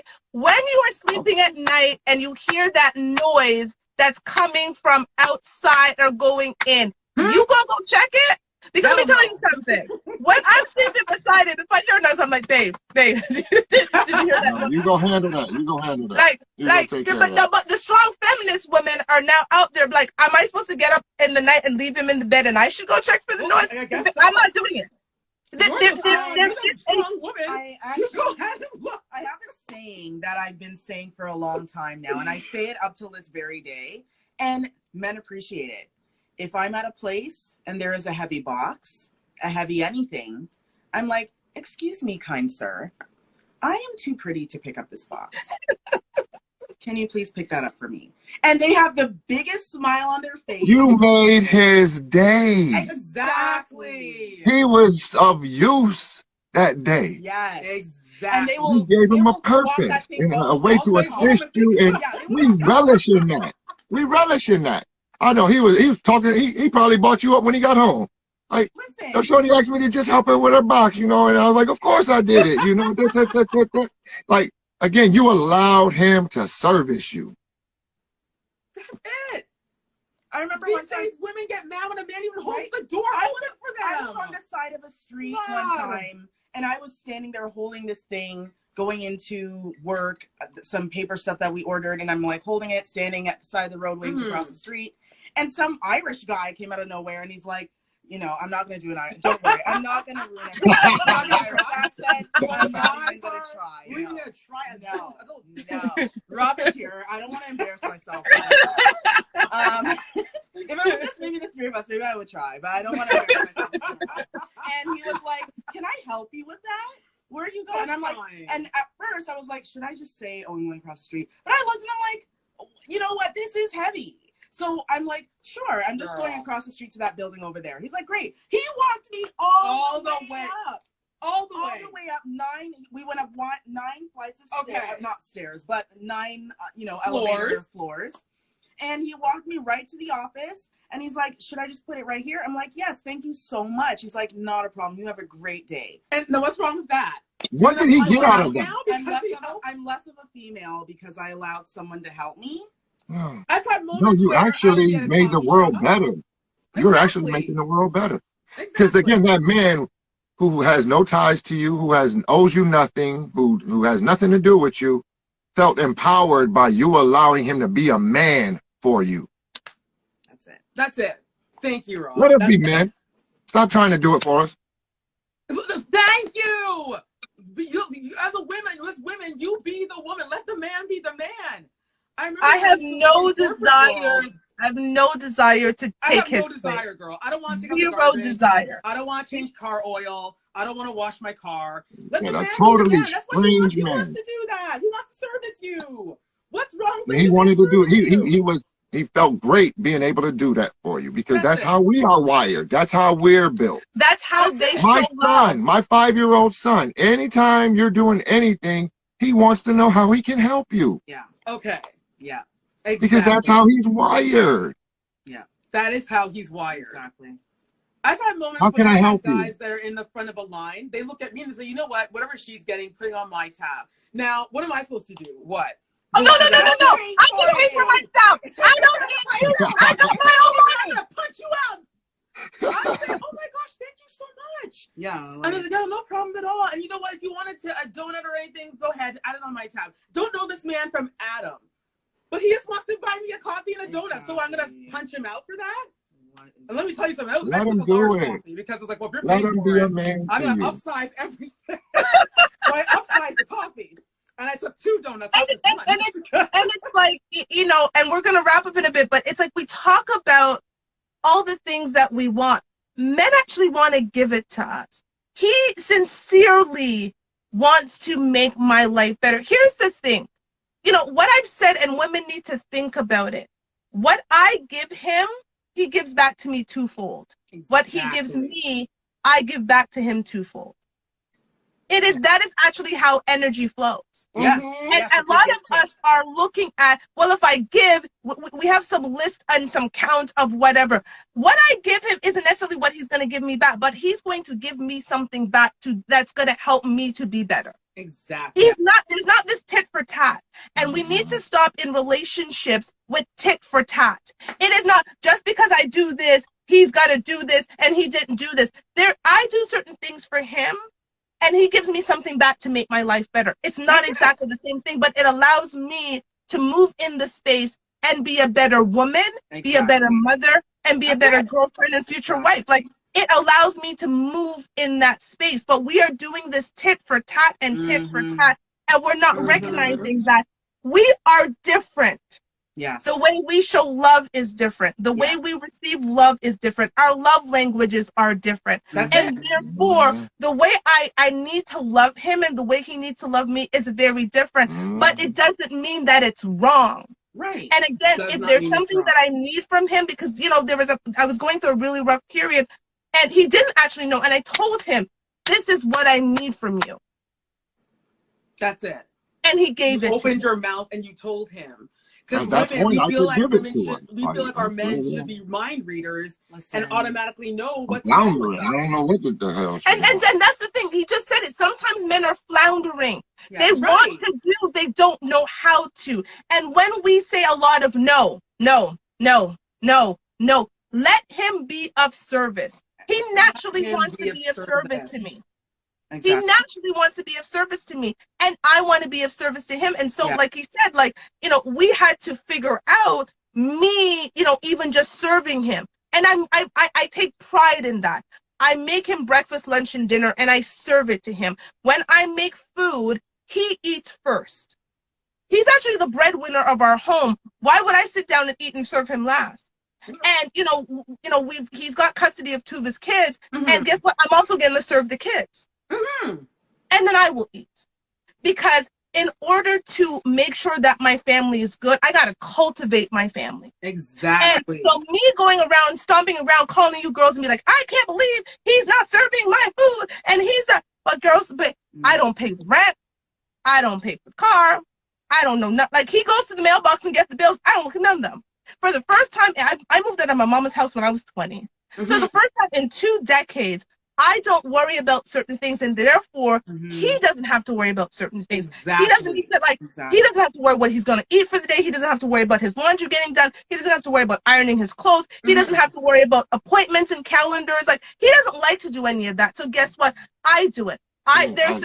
He doesn't. He will forget. Days where I'm like, what do I have to do today? Yeah, that's it. You'll never remember. No, that's okay. And that's how it should be. She likes it. Absolutely. Stuff pops up on my phone. Oh, okay. I guess I gotta call them today. I don't even know how she makes stuff pop up on my phone. But it works. I appreciate it. My life is better because of it. You know, it's like she's like the executive administrator of my life, you know, because I'm not a great executive administrator of my own life. It is what it is. And that should be celebrated. And that's but at the same time, start bashing other people for their own choice. I'll say this. If Shiva decided to become the CEO of Microsoft and gets praise from complete strangers versus praise from the people that love you in your household, from your own man. And, you know, I do want to bring up too, you know, I take example from the older adults in my life. I look at my parents and my parents' friends. My parents have been married for over 50 years. Been married for 52 years now. 52 years. And then their friends have been married, some of them for longer. 60. Yeah, like they knew each other when they were kids in Jamaica. They all came to Canada. And when you look at their relationships, it is looking exactly like what we are all talking about now. I've never seen my mother go to my dad and say, I want a handbag. No. Never. I've never heard of That's not who she is. That's not who she is. I need this. My mother would just simply make breakfast, wash the clothes, make sure the kids get to school, make sure they come home from school. And when she would do that, Dad would be like, hey, Kathy, I got you something. And she'd be like, oh, thank you. And it's a ham. And she didn't have to ask for it. She didn't ask for it. There was no like fighting over why I can't. I am the best. Why can I have these things? Your dad was so excited to give it to her. Right. And they would just, through life, that's how it's always been. My father makes my mom her tea in the morning. If we have hard dough bread in the house, he'll cut hard dough bread. Butter it. And they just, it's a constant give and take. It's a figure eight. Give and take. No one is asking no one for nothing. What he does know is that she likes her hot tea in the morning and she likes her toast or her bread. And he just does that. And he just does that. And she knows that he wanted the kids to get to school on time, be picked up, and they just constantly did that. And that is why that relationship has lasted 52 years. Okay. Now imagine the two of them were the same. Imagine if mom decided to be the same musclehead as dad. Yeah, and my mother's very good at being feminine. She loves being a woman. She loves being a flower. My mom is the person that has her journal and she'll sit by the window and she'll write. She is that Hallmark card. She'll read and she will be like, I'm gonna go for a walk. Like very feminine, flowing through life. And this is why she has her very alpha male husband who is hella male. Our father is a man's man. Blue collar man. You know. But look at how when you speak of your mother, though, you guys reflect how she exuded power in her feminine energy. Yes. She was powerful in that home. Yeah. You understand what I'm saying? You can't be powerful in your masculine energy. You can't do it. No. Because it's a tug of war. That you said it. You're saying it, Telly. It would have been a tug of war. We don't have a tug of war in our home. She was powerful. Right? There's no tug of war in this home. No. We know you call it roles, you call it whatever you want to call it. There is no tug of war. There's no. But I thought you were gonna. It is done. It is just, there is a flow to how our home is, that it just happens. It is not a conversation that we need to talk about. Oh, well, babe, you know I did laundry last week, so you need to do laundry this week. And I cooked all of last week, so now it's your time to cook all the food. And it doesn't, because at the end of the day, let's be. That's not really equality. But let me be realistic. I'm gonna talk real talk. I remember when I was dating, and I used to get cussed out for this all the time, because I said at the end of the day, when I'm with my man, I don't want, come the 30th or the 29th, him turning around to me and asking for my half of the mortgage and my half of the rent and my half of the car payment. I'm not doing it. I want to, we were very honest about where we were. I want to contribute 0% to the bills. Zero. I'm not even gonna lie to you. I don't want 10%, I don't want 20%, I want 30%. I wanted to contribute 0%. However, what he gets back from doing all of that is worth more than me going out there working, and throwing and giving him 50% of all of that. Okay. He gets back a hell of a lot more. Go, babe. No, that's real talk though. Okay, you want to do that, then I need my home to be in order. I need my kids to be taken care of. I need my focus to be, so when I go out that door, I can focus on getting that bag, securing that bag, so that I can keep us in this lifestyle that we have going on, which, again, what you just described with your mom and dad. If your mother is, soon as he walks through the door, now that's starting to reflect him in work also. It's not, now he's taking bad home energy into the workplace, and it's impacting his work life. So it's just, again, the layers that it ripples through, that chaos and that dysfunction, that disorder, and hence back where I came on earlier. So women, how are you so successful if your families are dysfunctional and out of order and broken? What was the game? Exactly, Rob, you're so right. And I just want to quickly read through some of the comments here. Life Hustle, thank you for contributing. Love me, F me, and feed me, and I will move mountains. Yes. Will Tobiel, it would be nice if more women could hear this knowledgeable information. Unfortunately, what we're talking about here is not preach. This is not what people actually want to hear. They don't want to hear about us talking about people in their natural roles. That is not what people want to hear. No, because they're drenched in feminism. Yeah. So they feel that feminism was built for Black people. Feminism is not for Black people. It's actually not for humanity, but not for Black people. With Black people, it's not for Black people. It's not for Black people. Nothing about the feminist movement. Our community ain't never rocked like that. Guys, the feminist movement has not advanced our community. It has not. For us. It won't be for us. It will never be for us. How many Mexican feminists y'all know? Exactly. Chinese feminists. And you're right, Rob. When you look at other cultures, like the Italian culture, like the y'all stupid. What are you talking about? The French culture, Caribbean, African. We serve. I don't hear the feminists running for us. Yeah, the Greek, whatever. None of these nationalities are embracing feminism because it ain't got nothing to do with their culture. No, they just shot a 16-year-old little Black girl. I don't see the feminists running to her aid. Where are they? They must be in hiding. Where's the feminists?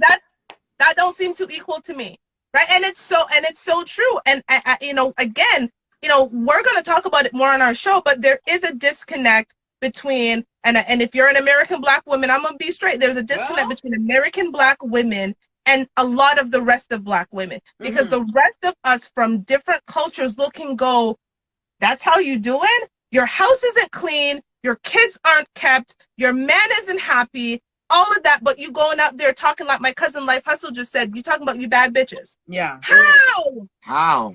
Bad bitches, and you literally chopped your guy's head off to buy you a $900 lace wig. You want a lace front wig? What's wrong with your hair? I'm not saying, and I'm not bashing. Nothing is wrong with the hair. It could have been anything. It doesn't matter if it's a wig. It doesn't matter if it's a bag or a car. The whole point is that you're putting that above your relationship.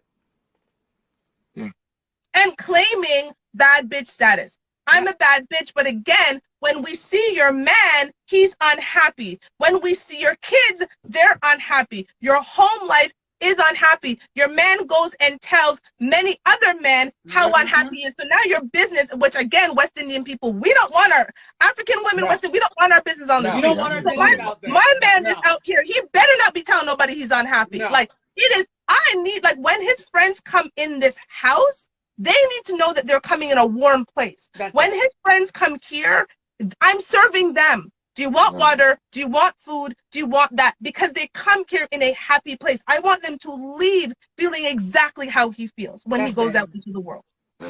She's actually done it. She's even, I got a couple of my friends have come to her for like career advice and stuff like that. Because they've seen the impacts and the effects that she had on me. Like, and that's the energy I carry out into them. It's like, yo, I admit it. My last job search, I believe, it would not have been as successful as it is. I would not have gotten the traction that I did. And again, I didn't do anything new or different. I'm the same guy. But by letting her toot my horn for me, because I don't toot my own horn well.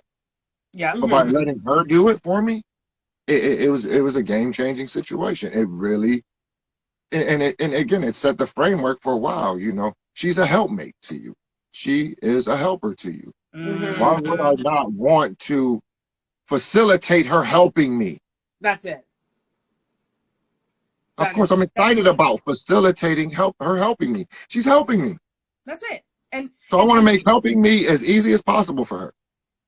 Exactly. And that's most men. That's beautiful. That's what it's about. That's what's supposed to be about. Let's y'all go read Genesis and like let's get into it. Like go see what the purpose is of being in a relationship.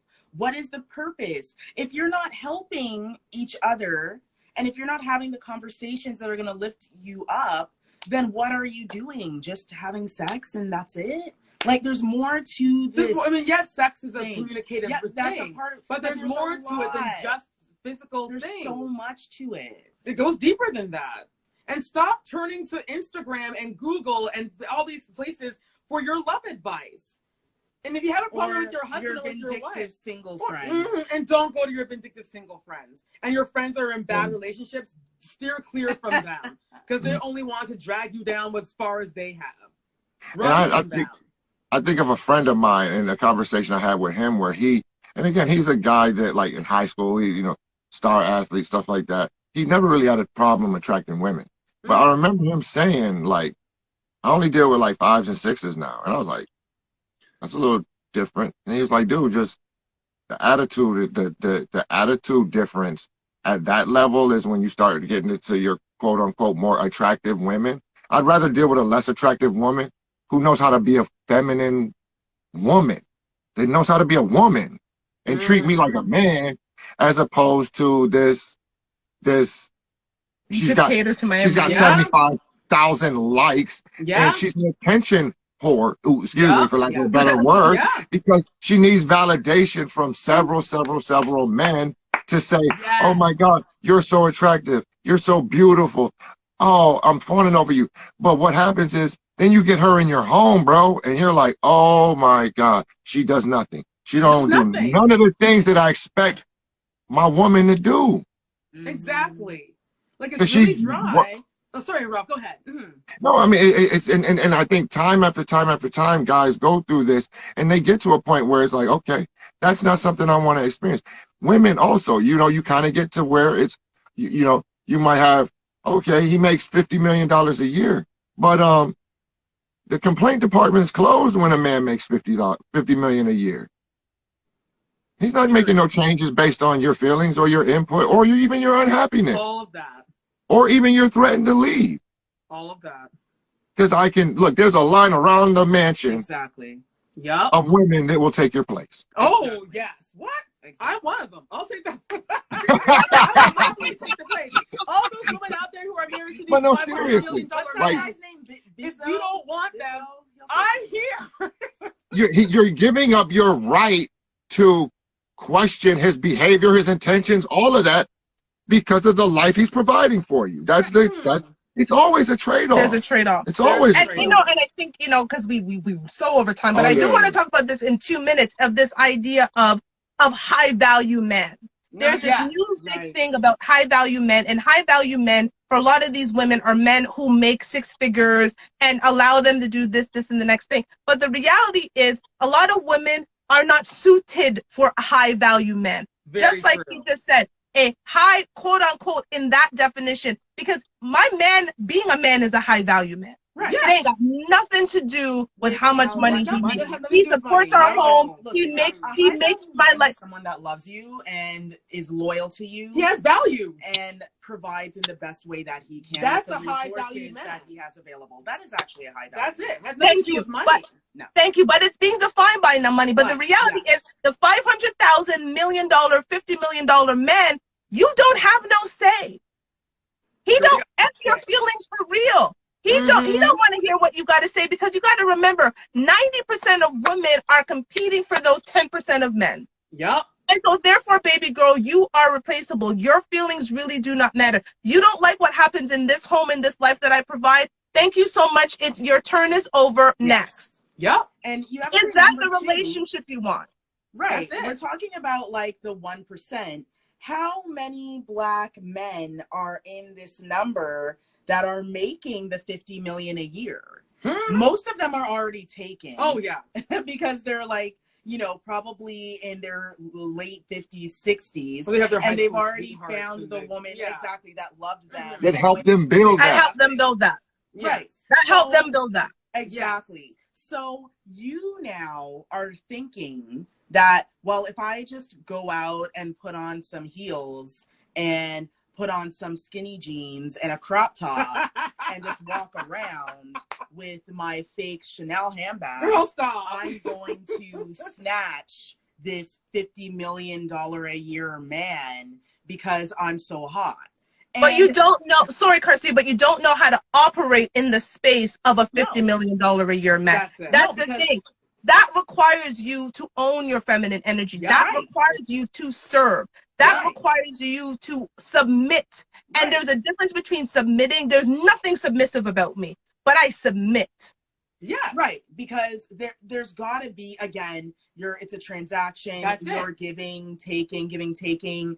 You can't be, you know, and again, we could go to the Bible about it, because the Bible talks about, you know, this idea that the submission has to happen. If there's no submission, especially if your man is providing to an extent that's crazy, and if he's saying, look, here's this beautiful mansion, this is the office manager, all I'm asking really is for you to make sure that the kids are being educated and that you love me, that you're there for me, make sure that and make sure the nanny isn't stealing anything, and just, you know, and maybe hire some staff for the house, and that's your responsibility. And not go out your way to be unhappy.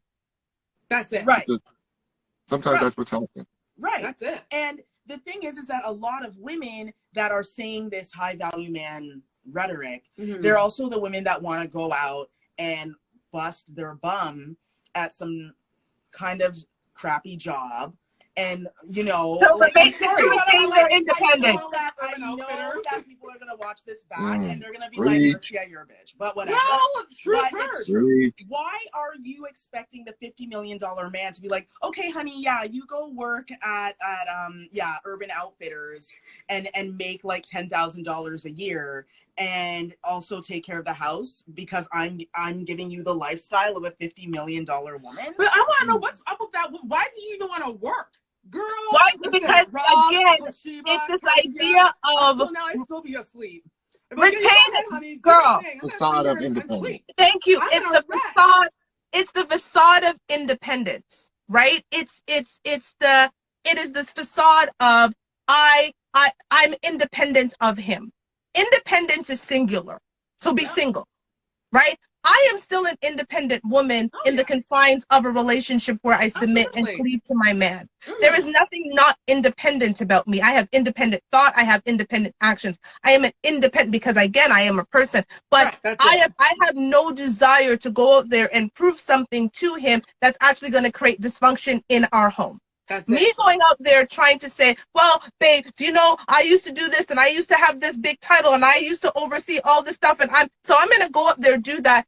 I don't know when the kids are supposed to be picked up from school. I don't know who their teachers' names are. I don't know when the parent-teacher meeting is. I have no idea what's going on with this schedule. So everything is a cluster F, and everything's messed up. So I could go prove a point that actually now creates dysfunction in my otherwise functional home. Right.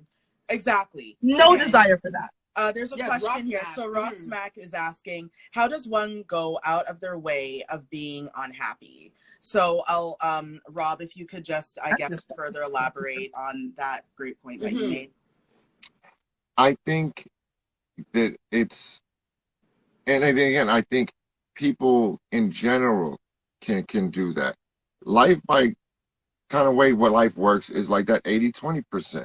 80-20 principle. You get 80% of the things that you like and enjoy and you want, and you get another 20% that ain't what you here for, you know?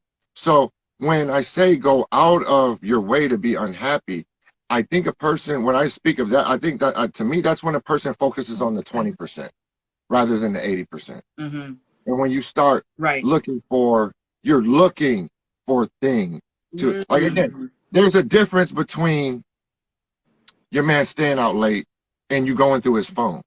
Right. Now, you going through his phone is looking for something to be unhappy about. Exactly. You're going out of your way to find something that's going to bring strife to the relationship. You're not focusing on, wow, you know, the steadiness of it. Well, he's here consistent. Well, the club he gets home, I know the club doesn't let out till 2, and he's consistently here by 2:30. So maybe he is, again, or even, again, the asshole in me, when he participates in certain behaviors that quote unquote ain't necessarily acceptable, is he just blatant with it? Is he just wild boy status with it? Or does he go out of his way to discern, like to keep things away from you? Does he go out of his way to protect his home and protect his life with you from external influences and things like that? Like, I remember, the guy we were speaking of previously making reference to a woman, and he said to her, he was like, wow, it sounds like, even though he was cheating, he was going out of his way to try to keep that from being in your purview. And you allowed another man, a lesser man, who ain't got nothing to do with your home, to come along and like, oh, he doing such and such with Vanessa. And you let that man ruin your relationship. And she doesn't know his cheating and all that. Yeah, and again, I'm not ever gonna look. Men are always gonna have to be accountable for their behaviors and their actions. You know what I'm saying? But so are women too. Like, again, and we can drop the mic almost on this one, is because it's something that's kind of serious to me. Is like, real talk though, like, how many guys have children out there that they legitimately didn't even get the benefit of a conversation about whether they should be brought into this world or not? True. But I'm a deadbeat dad.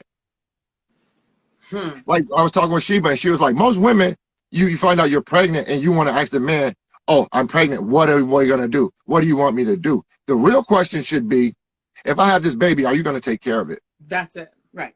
Because if a man says no, how can you go up? Like, at that point, I think he should be absolved of his responsibility. Yep. I'm not going to take care of that baby. No, I don't want to be tied to you like that. So again, and what that means to you, again, I'm not saying abortion is birth control. I know people are going to come for me when I make a statement like that, and that's cool.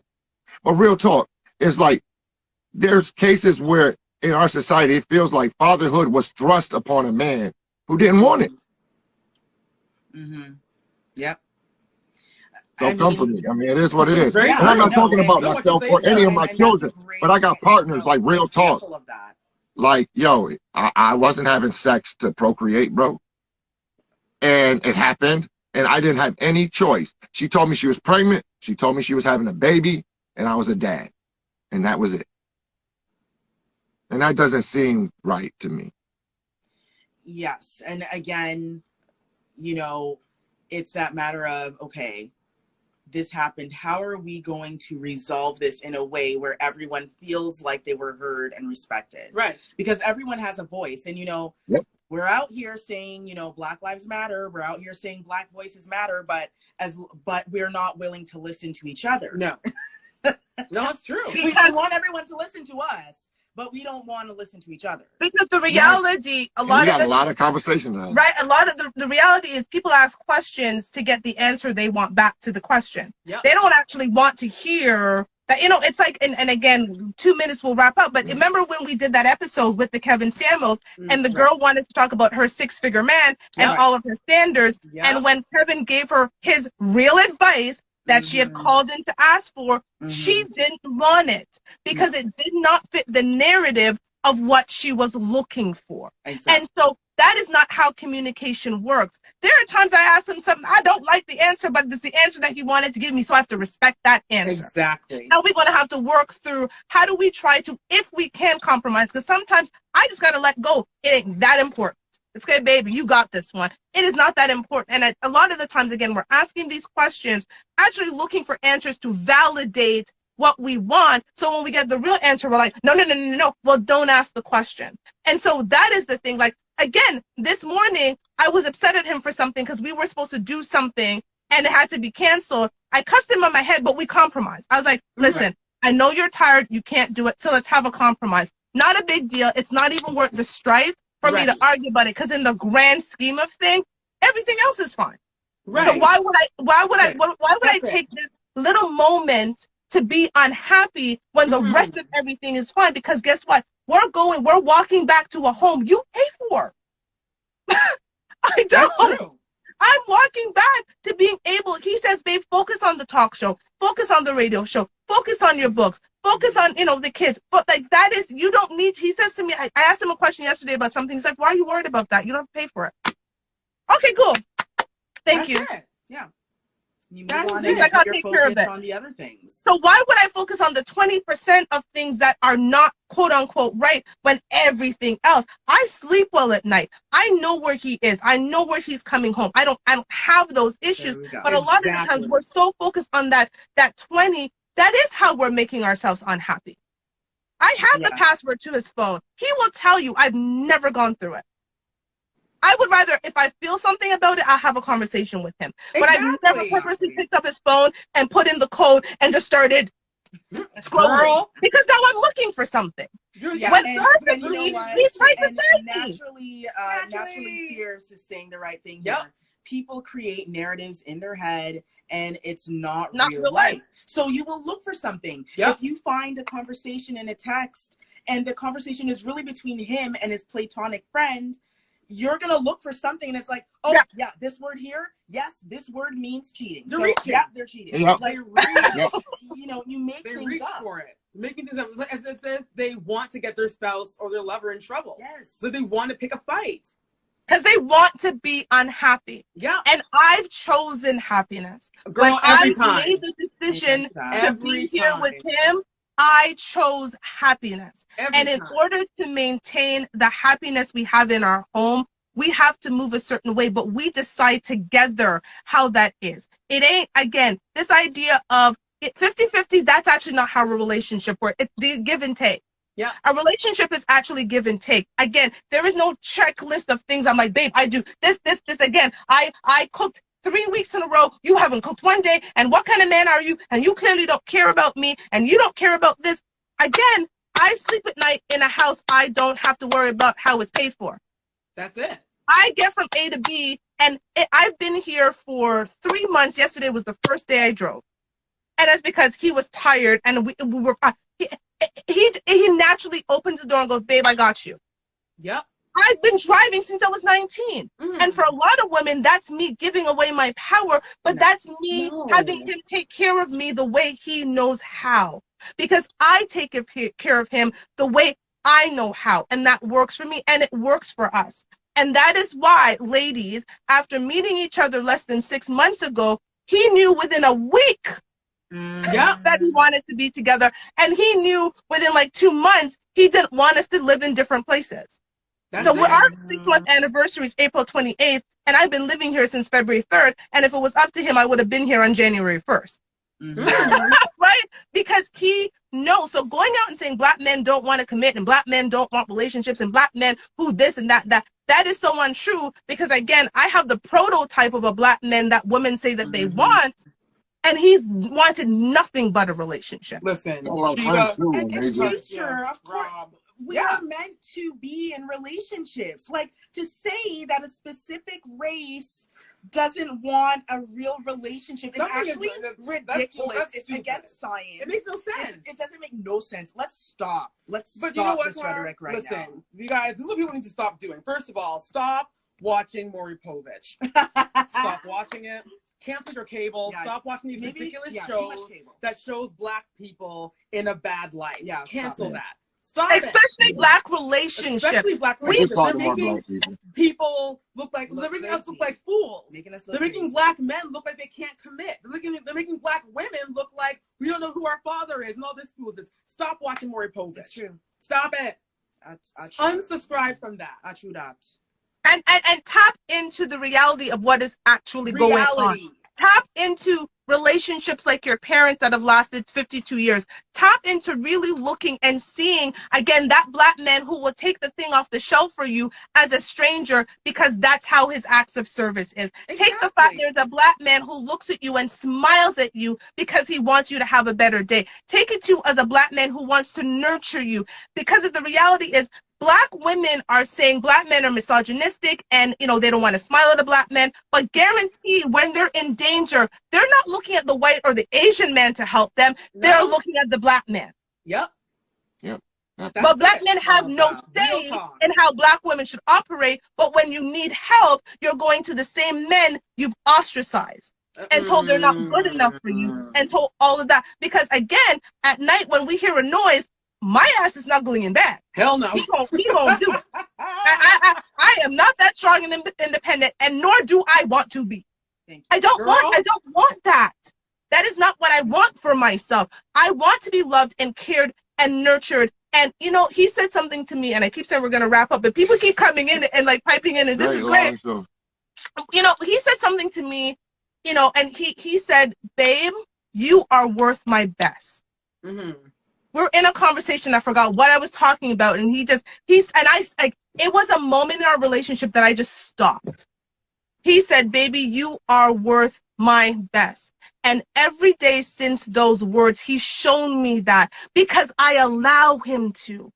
I don't fight him on showing me, because it could be the littlest things. Like, again, us moving into a new apartment and all the furniture came and he put it up. He didn't ask for my help. I didn't open a box. I didn't put away a box. I didn't throw away a box. I didn't screw one thing.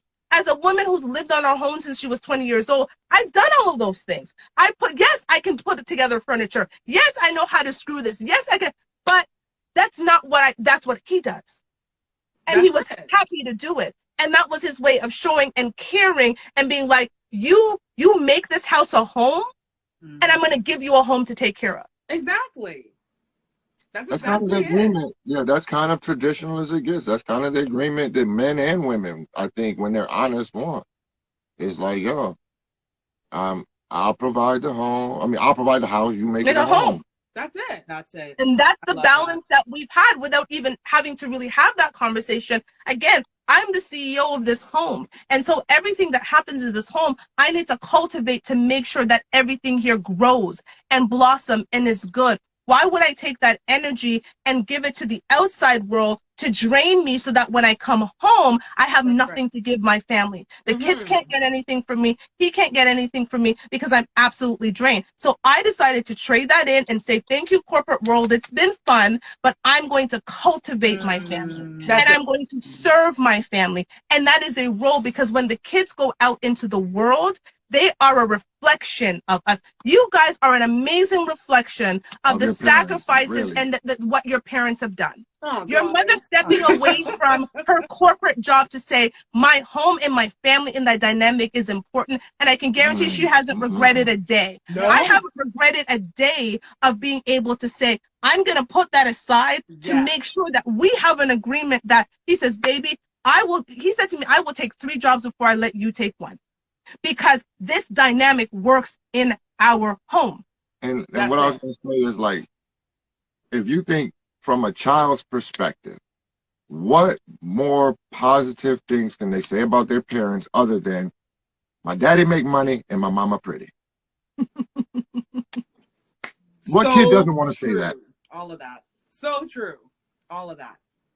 And what is a kid calling for mommy and mommy's not there? What is a kid Mommy at having work, a running boo-boo, Walmart. having a boo-boo and mommy's not there? What is all of that? Like, fundamentally, at the end of the day, there are things that he's just never going to manage. He just doesn't do it well. He's not going to know when the parent-teacher meeting is. He's not going to know when grades are coming out. Exactly. He's not going to know when the school dance is. He's not going to know when, you know, my bonus daughter has a dance and she's worried about the dress she wants to make and the boy. Like, he's not going to know any of that. He's going to know, babe, I need $100 to take Danny to go buy a dress. That's what he'll know. Babe, here's $200. Right? He's not, and that's fine. That's just how it works. But guess what? Danny will still get what she wants. Yes. Right. Exactly. That's it. And what she needs. And that didn't require me out there talking about, yes, I'm gonna go climb and I'm gonna take over the world.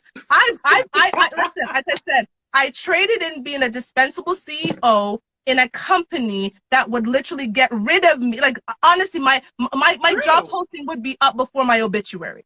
Oh, girl, absolutely. So I traded that life to be the CEO of our home so that I can cultivate our family. And I have never been happier. So for Black women going out there, oh yes, I've got to go out there and I have to do this, but you're taking that same energy home. And I'm not saying the corporate world was fun. I loved it. Girls, hey, it's been great. It did well for me. But I also knew that in the dynamics of this relationship, that isn't what I wanted, nor is it what we needed. And again, if you want to go up there and be CEO of Microsoft, I guarantee you a CEO of Microsoft, when she goes home to her husband, she cleaves to her husband. That's it. Beyonce does it to Jay-Z. Michelle does it to Barack. Oprah does it to Stedman. So stop going out there and seeing these women and thinking, well, they're also the bosses of their home. Yeah, no, they ain't. No, but as soon as they go back into their house, they they're take pretty. a step back. They go back to and being pretty. That's okay. Nothing wrong with it. That's they go okay. back to being pretty. They make all the money in the world, but when they walk through the front door, they go back to being pretty. That's it. So what? And that's the thing. Like, nothing is wrong with being pretty. Nothing at all. And pretty is not about physical appearance. It's not about physical appearance. It's about your feminine energy. Exactly. That's what's pretty. Exactly. Like, feminine energy within itself is supposed to be pretty. Feminine energy is supposed to be soft. Feminine energy, like, you take something in and you make something better. Yes. That is feminine energy. Again, he brought in the furniture. I created that and made it a home. That's it. I do that. That's how it's supposed to be. Thank you. You take something in and you make it better. That's what we do as women. Men don't do that. They don't naturally have that. They provide. That's what they're brute. They're brute force. Here you go. Here you go.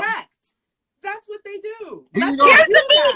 Here's the meat. Now I take the meat and I make it edible for our family. We create and they go and they bring us the food to make. They build the furniture. We make it pretty. That's what we do and that's what they do. And there's nothing wrong with that. It worked since the beginning of time, and we, in the last 100 years or so, have tried to fix it. Yeah, we're trying to fix something that was truly was never broken. It was never broken. Yeah. It was never broken. It was never, ever broken. So again, Feminot, clearly you guys have recognized from this show, we are Feminot. We're about femininity, not feminism, because again, Black women, feminism ain't for us. We had enough because at the end of the day, white women were allowed to be vulnerable because we were taking care of their children. We were breastfeeding their children. We were making their homes. We were doing all of that. So for white women to then define how we should go out into the world with our man, how, Sway? Because you benefited from us being in a position where we had to take care. You benefited from that. White women benefited from, because they could go out there and be soft and demure with their husband and take time to give themselves long baths because the mammy was literally taking care of their family. Yeah. And so we need to go back to the point. But guess what? Mammy at that time still had her family to go take care of. And she did not complain. She did not look at her man differently after the slave master whipped him and thought he was weak. She put stuff on his wounds and she made him better. She did not look at that man and say, you made this white man whip you. You are the less of a man, because she said, babe, you are out there trying to protect me. I got you. And she took off his shirt and she cleaned that wound and she made it better and she nursed him with her love. And so black men out here are still fighting that same battle. They are being whipped every time they leave our home. Every time he steps out of this house, again, as a 6'9" black man, I am not oblivious. Again, it's cute when I'm with him, and people are like, oh my God, you guys are so beautiful. How tall is he? But remove me from the equation. He is a force in this world. I know he is being literally and figuratively whipped in some ways. And so when he comes home, I refuse to do that to him. I will not do that to him. And when I'm in my fullest of feminine energy, I will not. But the moment I try to take on this masculine mask, it's like I'm fighting a war with him, and he's tired of fighting. Black men really just want to put down the armor. When they get out the car, they just want to be like, whoo, I'm going home to the place where it's warm and it's safe, because again, I give to my woman and she births. That's it. So that is my final word. Great convo. I love it. For tuning in. This was fun. Thank you, everybody. Garcia, tell me if you guys want to have any final words. Oh, girl, no, I said enough. I love that. There's too much to even say the final word. I guess just like, what I do want to say, I want to say this till the cows come home. Stop saying that black love is dead. And stop saying that black men don't want to be in a relationship. I know. And for all those ladies out there who think their poop, it smells like roses, pull out Outcast, listen to Caroline. And yeah, I just gotta say, listen, thank you everyone for listening today. We appreciated all your input. We're so glad to hear. Thank you, Rob. Thank you. Thanks for having me. It was fun. I appreciate it. Thanks for allowing me to talk. Today. Rob, thank you for being our special guest. Yeah, that was cool. We really enjoyed your perspective, and it's so nice to. It's so nice to know that Outcast is also playing while we say goodbye to all of you. Thanks again for joining. See y'all next week. Love y'all. Love you.